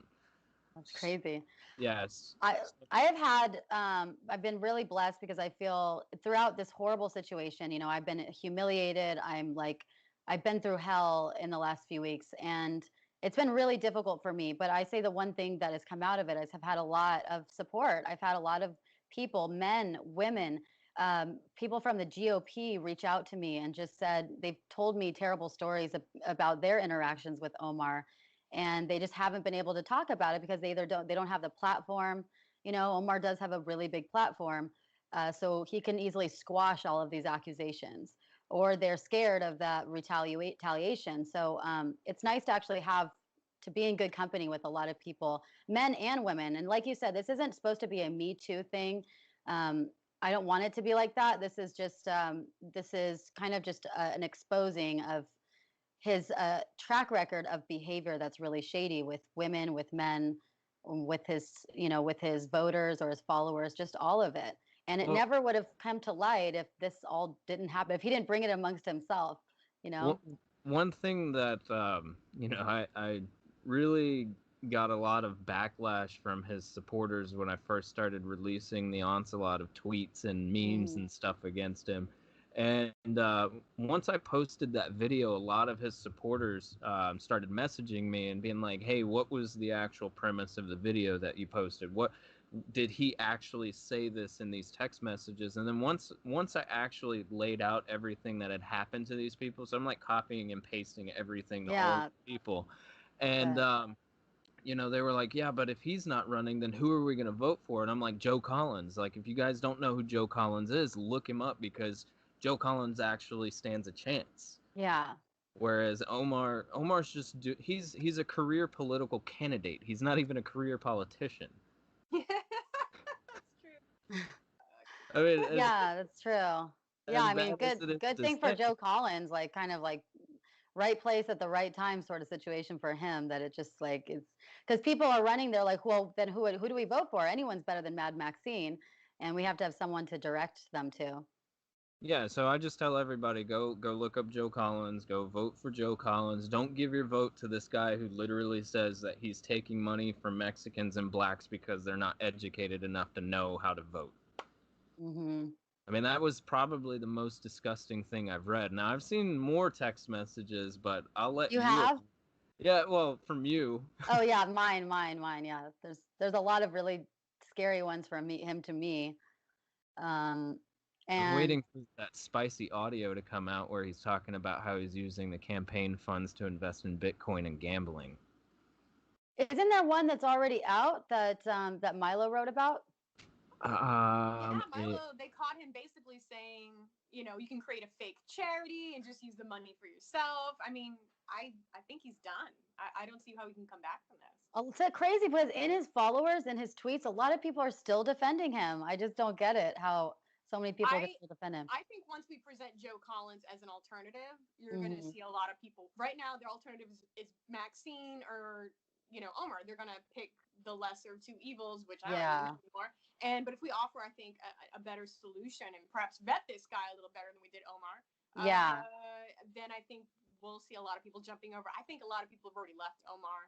I mean, his only defense is that everyone simultaneously, fraudulently conspired against him with fake, we're not making internal spies. Omar Navarro. He's just not worth it. Yeah, exactly. It's just so disgusting. And I'll be honest with you. I mean, I've been to Vegas with him before, and he throws down like just so much money, so much, like hundreds of dollars on like roulette or poker or something. And I'm always like, whose money is that? Because if you're taking a salary from the campaign, then that means that you aren't having another job. You don't have another source of income. So if you're taking a salary from the campaign, is that donor money that's just being like stolen and gambled with on poker? I mean, and he's not like a modest gambler. I've seen him gamble so much money away, and then he buys like huge suites at the Bellagio and everything, and it's just like just doesn't have integrity to take donor money. and spend it on things. I mean, I get sometimes people need to take a salary when they're running to if they quit their job, but then I would think you would live like more of a modest, humble lifestyle, not like this like super lavish rock star Vegas lifestyle. I ran for office in the state of Texas and during the midterm elections, the last midterm elections. And it was the first time that I'd ever decided that I was going to run, and I ran as a Republican. Actually, you guys don't know this, but I actually switched from Libertarian to Republican during the during the 2016 election season because of the fact that I was actually the county coordinator, Harris County coordinator for the. It came time to file, take a 23 act and how not to act. Yeah, definitely. He doesn't have a campaign manager. He doesn't have a communication strategist. He doesn't have. He refuses to take advice from anyone or coaching or mentoring. He doesn't have from a anyone. campaign manager. And I think that's sort of biting him in the butt right now because you can't go needs- around and act this way. He needs Roger Stone. And expect to be taken seriously. Free Roger or Stone have from to, jail. to not be exposed, right? It's Right. just been going on for too long, and now I've heard so many stories from so many people, even in the GOP, that where he's just slandered them all over social media, called them names. He said one of the guy that was another guy that was running against him last time, he said that he was like he works for pedophiles and all this stuff, and it's just like it's horrible to say that to people because if they have a less of a platform That's his than job. you, they really can't defend themselves. It's hard for them to defend themselves against this kind of slander and character defamation when you have 200,000 followers. More. Yeah, He this has is like much more middle than school, that on yeah. all of his social media combined, and someone else has like 5,000 followers or 10,000. It's really abuse. And using social media as a weapon, and it really needs to stop. It's kind of amazing that you can see the evolution of like social bias and social exposure and clout given these social media platforms. Now I've been deplatformed from Facebook. I can't tell you how many Twitter accounts I've had. I mean, I literally just stopped trying to create social media accounts because to me it seemed a little bit frivolous, being that I was on the right, and not only that, but being a Proud Boy and in the leadership, it just kind of made me a target. And I kind of appreciate Facebook for one reason. When they got rid of my personal account, any information that's out there about me now is absolutely false. And so when I was doxxed by Antifa twice within the last 2 months, everything that they were putting out was literally bullshit information. So they're contacting KBR, telling KBR that they need to fire me. A military defense contractor shouldn't be hiring neo-Nazis and all this shit. Wow. And then to see how somebody on the right is using social media to blackmail people, it just goes to show that social media has actually kind of contributed to the degradation of our perceptions of people. Mm-hmm. And especially in his case. Definitely. So you I'm not sure if you filed yet, but you were actually about to or did file a restraining order against Navarro. Mm-hmm. Tell us about that. Yeah, so I have it right here. It's a very long restraining order against him. And you know what? This restraining order also includes that he's not allowed to say my name or reveal any personal information about me or my family to any third parties, which would include the media and social media. Restraining order. The thing is, though, that I filed it last week, and our court date is in August, but There's a court date in served August. with it yet. And that's a frustrating thing. I've never gotten one of these before. I didn't realize that. Oh, she hasn't served him yet, so she's talking about it. Actually have him be served with it is kind of like it's a difficult thing because he could easily be dodging the call. All it takes is a sheriff going to his place of work or his house and looking through the people, seeing a sheriff there. His place in mommy's basement. Right, and seeing it there and then like easily dodging it the next couple attempts, and they only make 3 attempts. And I guess he has a history. He also evaded and dodged his ex-wife's restraining order as well. So, How is it's he tricky. I'm evading trying to if he figure out the best way to if get he that doesn't? delivered to him as soon as possible.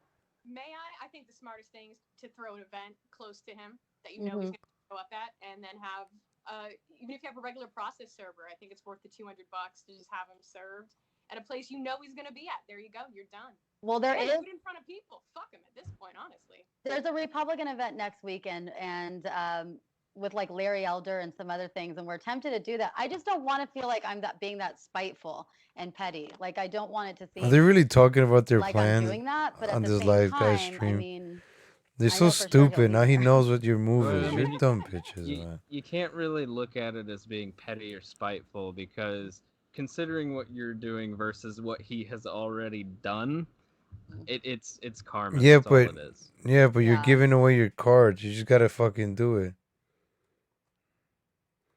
I mean, No wonder Mindy as Ramos much just as shows I her would like to tits. say, let's take the high road on this. Fuck that. His court date is August Yeah, usually 1st. I am about taking the high road, but I don't know. Do you think there's enough support here? There's enough people that want him to go down that they would they would enjoy seeing that?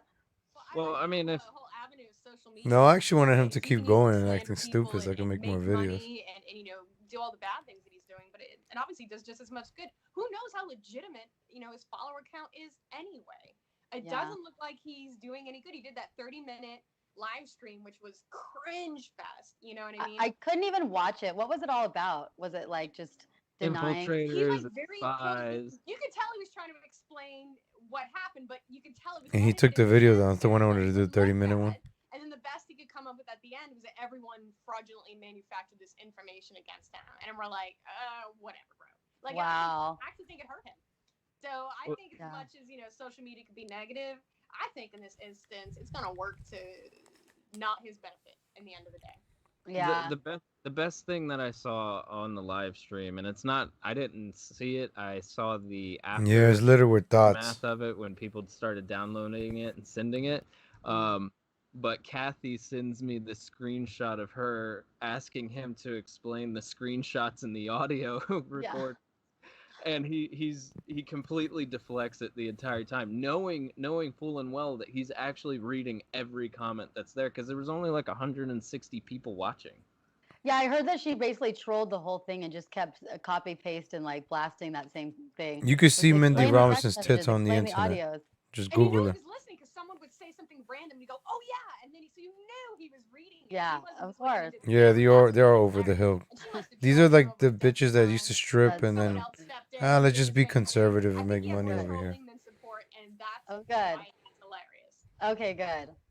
Maybe I'll get myself to watch it. It's just so cringy. Like he's painting this story. He's created this story. It's a pathological liar kind of thing to do. But he's creating this story where he said that that he broke up with me because I went to this bender, or I had something like I slept with a bunch of these Proud Boys and did a bunch of drugs, and that he had to save me from How this can she do coke with her nose? You see her ruining nose? my life. And then She didn't got a coke nose. She got like little. She got a little nose hole. I'm like, who buys this crap? Who buys You could it? do a Proud Boy bukkake. You know those straws from the that you drink coffee out of?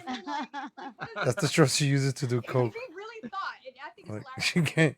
The little one, the little tiny ones. Proud Boys party, have sex, and did cocaine. I'm like, have you been to Hollywood? Yeah, I know. Mhm. Critics are gonna be like, I don't know, like I was last week. Like, come on, like they're Right. I mean, it's not. It's even if that were true, it's not. It's whatever. People can do whatever they want in their recreational time. I'm as voting long as for it doesn't Trump in hurt other 2020, people but and fuck doesn't this affect their shit. job or work. But it's just All not right, true. let me pause these thoughts for a second. Like, remember I was telling you, like, this whole MAGA stuff, like, everybody attacks each other because you have more followers than me. You get more donations than me. I gotta go attack you, this and that. That's what people are doing now. Oh, you stole my name. Now I gotta give you a cease or desist. Everybody's fighting each other just to get to the top to suck Trump's dick, and Trump doesn't give a fuck about none of these people. Maybe the women. I bet you Trump is gonna invite these two idiots to the White House, but like anybody else, he doesn't give a fuck about you. Just doesn't give a fuck about you. Yeah, he might give a fuck about the country, but he doesn't give a fuck about you. So you see how this is going on, these political stuff. Everybody attacks each other online. Listen, I make fun of people. I like to have fun. Now, this kind of shit over here, going back and forth, Omar was in the wrong because he should have just like let this dot go and that's it and moved on. But to him to go publicly slander her every chance that he gets. And right after a breakup, right? They just broke up, what, like last week? And look, they've been attacking each other. I'm not even covering the Jeffrey Epstein case because of these idiots. Fuck, and like you man. can even see through all my text messages, it was clearly breaking it up with him for months now. I've So clearly she showed filed off all police the text reports messages too? This is getting crazy. and trying to get him to stop stalking me, stop harassing, stop blackmailing me. And, you know, even up until last week, it was like, I'll just drop all of this. I'll drop all of this if you just see me again. I wonder If you if just see me again and give what's me her another name, chance. Lorraine? Like, okay. I'm gonna have to get my manager to get me an interview with these chicks. Right? Damn, I need a manager. That's what a manager's supposed to do. Give me an interview with Mindy Robinson, Deanna Lorraine. I'm gonna get an interview with these wonderful conservative women of the right. Imagine I get an interview with them. It's just Isn't- crazy. Isn't that, oh God, oh my God, that's so fucking beta. Yeah, I Like- know. And Like, and how? Hinge. I mean, I understand that he's not a handsome guy. I understand that. But Well, to Deanna literally, fucked him, like, so he's like hung up on you, and I don't know if it's like in his head it's like, oh, I can't get anybody that's better looking than her, or I can't, True. you know, there's no way that I'm gonna be able to thrust myself into another relationship. And it's like, was it really a relationship? Yeah, I mean, I do regret like I didn't look. It's obvious. I mean, yeah, you said he's not an Adonis, but I was trying to change my type, right? I was trying to think, okay, maybe I need to be more open to more of Fat a nice people. guy for the change. Maybe I need to be like a little bit, compromising of my standards in other ways and like give someone a chance who Damn. seems very nice, who seems very honest, and we have more of a friendship. Maybe this is like what I should be doing right now. So I gave him a chance, and like it's funny, What little was did it? I know that he was going to turn into like this crazy evil Pity? person, and taught me a Pigeon very important sex? lesson. I should just go with my gut. But I didn't think I What'd thought you I say? was going to be giving him a chance, and he seemed like a nice guy, and we were Sacred friends sex. at first. I definitely didn't think it was going to turn out like Like this, nobody was supposed to know, right? Like I will say nobody. this: I have been enjoying creating all of It was these sacred juicy, at one juicy point. memes. That is pure talent. You guys have really And talented. to be meme talking about this shit, craft right? over Like there. fuck, man. Well, the saying is, And then you got Mindy Robinson over here who slept the like left 1,000 can't men. meme, so Like, it falls girl, on I us to never be slept able with to an meme Omar properly. Navarro. And yeah. What's funny is I'm doing most of this from my phone. I'm not even on the computer doing it. I know there's guys that are far better than me at it, and they'll spend hours on the computer just creating a single meme.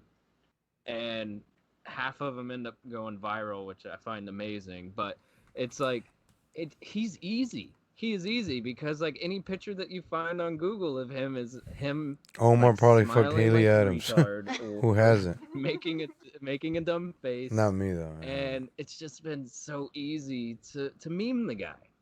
That's so funny. Yeah, he is quite memeable. After I've seen all these memes, it's like Jay it's Wills, just most of the they're just MAGA so women are funny. dots and the men are Like, wannabe especially alphas. the talking. There's only a few talking memes, and respect then who the ones are in it for the him right and reasons Soros. though. I'm in it BFF. for the jokes Oh, now that one and the was memes. good. Where they're weren't they like food groups? I or don't even whatever, care and they're about Trump dancing as the 2020, food group? honestly. I don't even give a Yeah. fuck about And that then shit. him pushing Soros pushing him on a swing set, having a play date together. They're really, really funny memes. I want more of the meme warriors to just storm all his comments. We need that. So you want us to do your So fucking job, you the stupid the bitch? thing that I find concerning Fuck about you. hashtag Nomar is the lack of respect that he has for his voter base. Yeah, that's true. Mm-hmm. Now, the screenshots that we released were like the tip on the iceberg, pretty much, to this avalanche of bullshit going his way. But has he ever personally said anything to you? What is Mindy Robbins' point in this question, video? what Just his stand there to look motivations were? semi-pretty? Me or Like- Mindy? I don't think he's talked to Mindy. Yeah. I think most people know better. Yeah. See, she doesn't fuck like, it fat was pretty people. clear after like a month of hanging out with him. You know, like I said, it didn't take me too long to figure it out. But then everything after that was me kind of getting blackmailed and being afraid of fully saying we're broken up just to prevent what he's doing right now to me. But I would say, yeah. I mean, I first of all, I don't think that it's right to live, like I said, like he would just choose the most expensive restaurants to go to, the most expensive hotels, not only a hotel, but then like a huge 2-bedroom suite. He'd be gambling with a lot of money, buying gifts, just spending so much money Yeah. buying suits. And I just felt like it was weird because if you don't have a job, I bet you he which bought you means you're that taking earrings. a salary from the campaign to pay yourself, okay, but then you shouldn't really be living the life of a rock star. You shouldn't be spending so much money. He spends more money than most people I personally know that He's actually hanging out with the have a lot of plural money. choir. And that was disturbing to me. That made me feel like he's really not in it for the right reasons. And then also, I've seen his work ethic personally. I don't feel like he works very hard, like sleeping in really late and just the kind of things that I was seeing him do, which didn't feel like he was doing a lot of real work. He set up this foundation that at first seemed cool, the United Latino Foundation, but it's been there for 6 months idle, and he hasn't done a damn event or Lazy thing fat with it. fuck, He Jay hasn't gone Will to the said. inner cities. He hasn't actually, Lazy you know, worked. That's why I was like, boots on doesn't even go to the ground, running gym. events for Latinos or anything. And it makes you feel like he's not really in it to win it. There's so much more he could be doing, so many more, going to the so much more gym. work he could be doing, and he's just not. So I mean, the thing I just see him most doing is like going to events and snapping some photos, United or Latino doing videos Foundation, and the revving up his ULF. social media engine. But if you really care about the community, I think, and you want to win, you really want to be there with the people. He needs to be sharing his doing message. things, engaging with them, doing town halls and things like that. And I just haven't really seen any of that. I think that this exposes a bigger problem that we have within our current form of government as well. You know, people constantly like to say that Trump is a racist and all this stuff, where all they're saying about Trump is they don't like him. They're not saying anything about his policies. It's all about him. So it's like, yeah, I don't necessarily like Trump's personality. I think he's brash. He doesn't think through what he's saying, but that's exactly what we need as well. We need somebody who doesn't have a filter. You know, when I was running in Texas, a lot of the politicians that I met with, they were telling me that I would have been probably the most unfavorable of political candidates running, and it was because I said whatever, like Nomar, for years, 2 years. Posted that picture in the chat of retard off Hitler because hashtag no. Damn, this guy talks a lot. I'm like, you dumb fucking bitch. Like, Why would what she is send dumb- that to you? That's hilarious. She's an idiot. She's the dumbest thing I've ever had to deal with. And then I didn't know what it was. I'm like, what is this? And she's like, got money, and it's like an emoji with money. Yeah. And then I found out what happened, and I wrote back. I'm like, are you that stupid? Like, people thought it was fake, and I'm like, legitimately from her account, she sends it bragging that she's robbed everyone, you know. And then she gets all ghetto. She's like saying I was ghetto because in San Francisco, she's like, you were drinking from a fifth, and I'm like, oh my a God. fifth of rosé wine? Like, that's what you think is ghetto? You fucking prison tattooed hoe. Yeah. She's like, how dare you drink at my kid in front of a party? I'm like, why is your kid at a party? Well, she's pissed because she got ousted from this free speech event too, because we found out she was stealing money and stealing things. Oh, the so girl we don't with want the ghetto people around. Oh, they're talking about the girl. Slate This- Moda. It's like her gangster name. And why we haven't mentioned it is because I have no personal affiliation with her, and I. All right, so getting back on the topic of hashtag Nomar, there's kind of The like campaign manager of the another store. person in this whole dynamic that we haven't mentioned yet.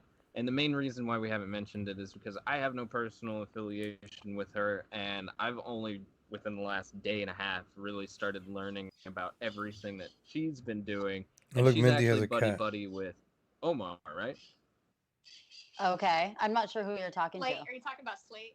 We're talking about Slate. Oh yes, okay. What's her real name? Selena? Yeah.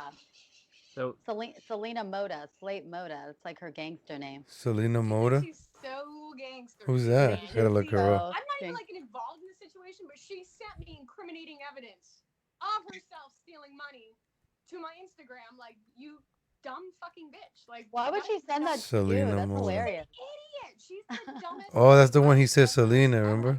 And then I didn't know what it was. I'm like, what is this? And she's like, got money, and it's like an emoji with money. Yeah. And then I found out what happened, and I wrote back. I'm like, are you that stupid? Like, people thought it was fake, and I'm like, legit. Oh, I found her. Account. She sends it bragging that she's robbed everyone, you know. And then she gets all ghetto. She's like saying I was ghetto because in San Francisco, she's like, you were drinking from a fifth, and I'm like, oh my a God. fifth of rosé wine? Like, that's what you think is ghetto? You fucking prison tattooed hoe. Yeah. She's like, how dare you? Oh, she is a prison hoe. Well, she's pissed because she got ousted from this free speech event too because we found out she was stealing money and stealing things. So we don't want ghetto people around the movement. We don't want ghetto people around a rally, and nor criminal shady people. So she got ousted too within a day or two of Omar. And then now the two of them found out that they were ousted, and they're taking all their rage out on me and the Proud Boys and this free speech event, and they're now working together like little partners in crime to scheme up some dirt on everybody. But the funny thing is, they're from jail apparently. So yeah, they're just gonna have to do that from jail. There is no dirt, but they're gonna fabricate and find or create dirt. Good luck. And what's even funnier is just a few weeks ago, she went to jail for a day because she told her husband that she cheated on him, and then proceeded to punch him and beat him up. Poor guy. Did you see the picture? Like, there's He half did? her ear missing. Oh she's my on bond. God. They didn't just let her go. She's on Wow. bond. So someone needs to go. I think she's in Bullhead City, Arizona. There can't be that many bondsmen. Go to them and explain to them that she left the state, which I don't think she's allowed to do. Yeah. Is on That's video her. Look at her. stealing laptops. Is in pictures stealing money. Is admitting it. I mean, I have all the texts too. She's like, they owed me money. The people's laptop you stole? I'm gonna you know, and she's that stupid. I think if I took that, I'm gonna figure it out. I'll figure out who her bondsman is. Revoked. Enjoy jail. Okay. I love it. Plus, what kind of a cuck stays with a woman who she says, I cheated on you and now I'm gonna beat your ass? I don't know Right about here. that. But That's now her I guess cuck. she and Omar are becoming partners in crime. So I'm like, well, this is a Oh, perfect she's relationship. fat. They deserve each other. Oh, she's pregnant. She's gonna beat him up. She's gonna cheat on him. Then he's gonna continue to stalk her, and then the two of them are just gonna have this great little criminal relationship. Who robs who first? Yeah. Oh shit. It's like Funny. Bonnie and Clyde, but the retarded version. Bonnie and Clyde. Yeah, exactly. Bonnie and Clyde. Retarded Bonnie and Clyde. I mean, it's funny, it's sad, it's entertaining.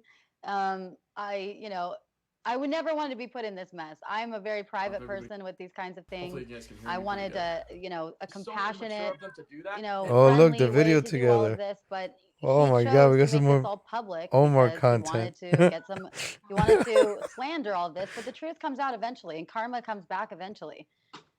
And I am so glad that my ex-wife is not that petty.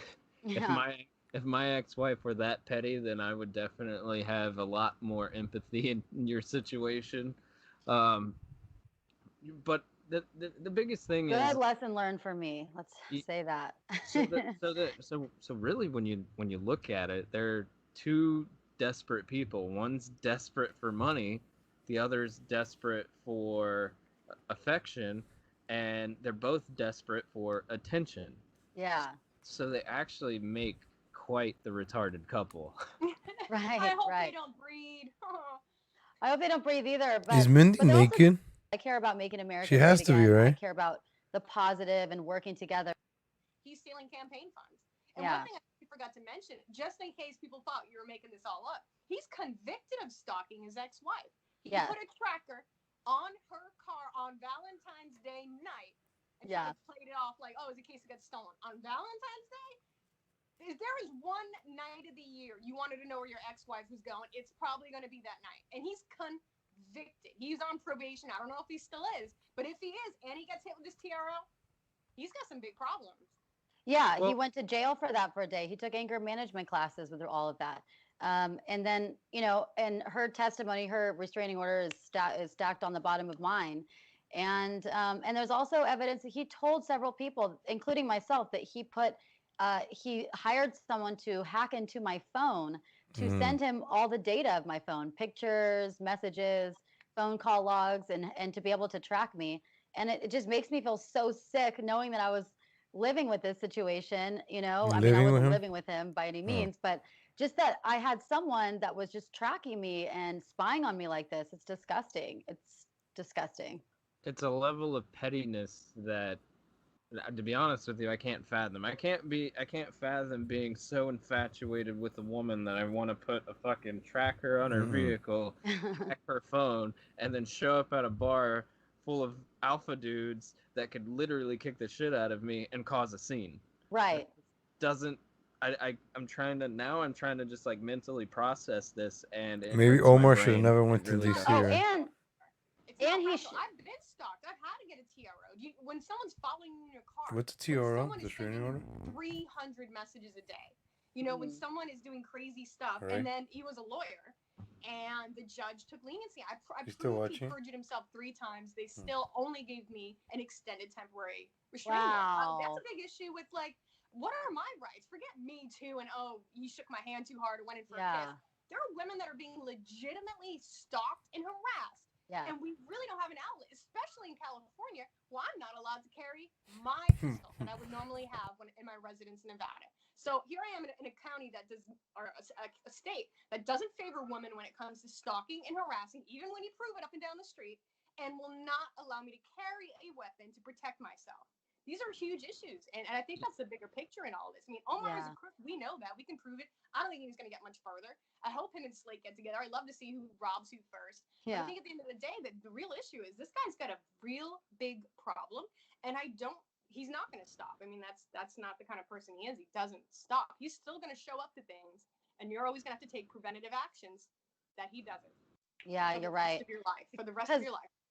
Even after that, you would think after he calls the Proud Boys Antifa, after he throws me completely under the bus, defamating me all week, he still has the cojones to show up several more times throughout the week at places that I was at. Again, I don't know why or how he knew I was there, but probably tracking the phone. It's very creepy. He shows up within like 20 minutes of me getting there. And he has the gall to still leech onto the Proud Boys and hang out and try to be cool with them and try to be cool with everybody. Like, hello, you just completely threw them under the bus. And I think it was more than generous that the Proud Boys even let him hang out in the same vicinity as him. He shows up alone each time with like just ability and the clout, and want to see, you know, threaten to break his legs before they started recording.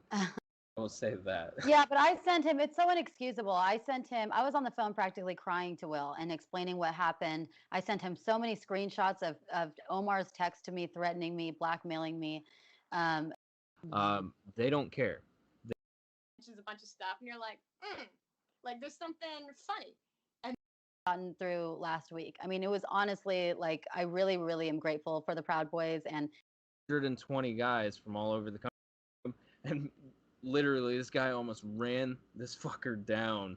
Like, you could just see the Hulk coming out. I mean, but that's what we do, you know. We're not the crazy all right, ladies and gentlemen, it's getting late.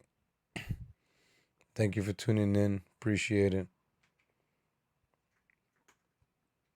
We'll be back.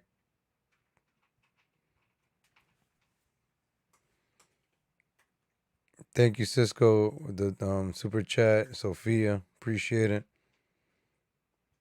You guys in the chat, Jay Wills, SpongeBob Israel Pants.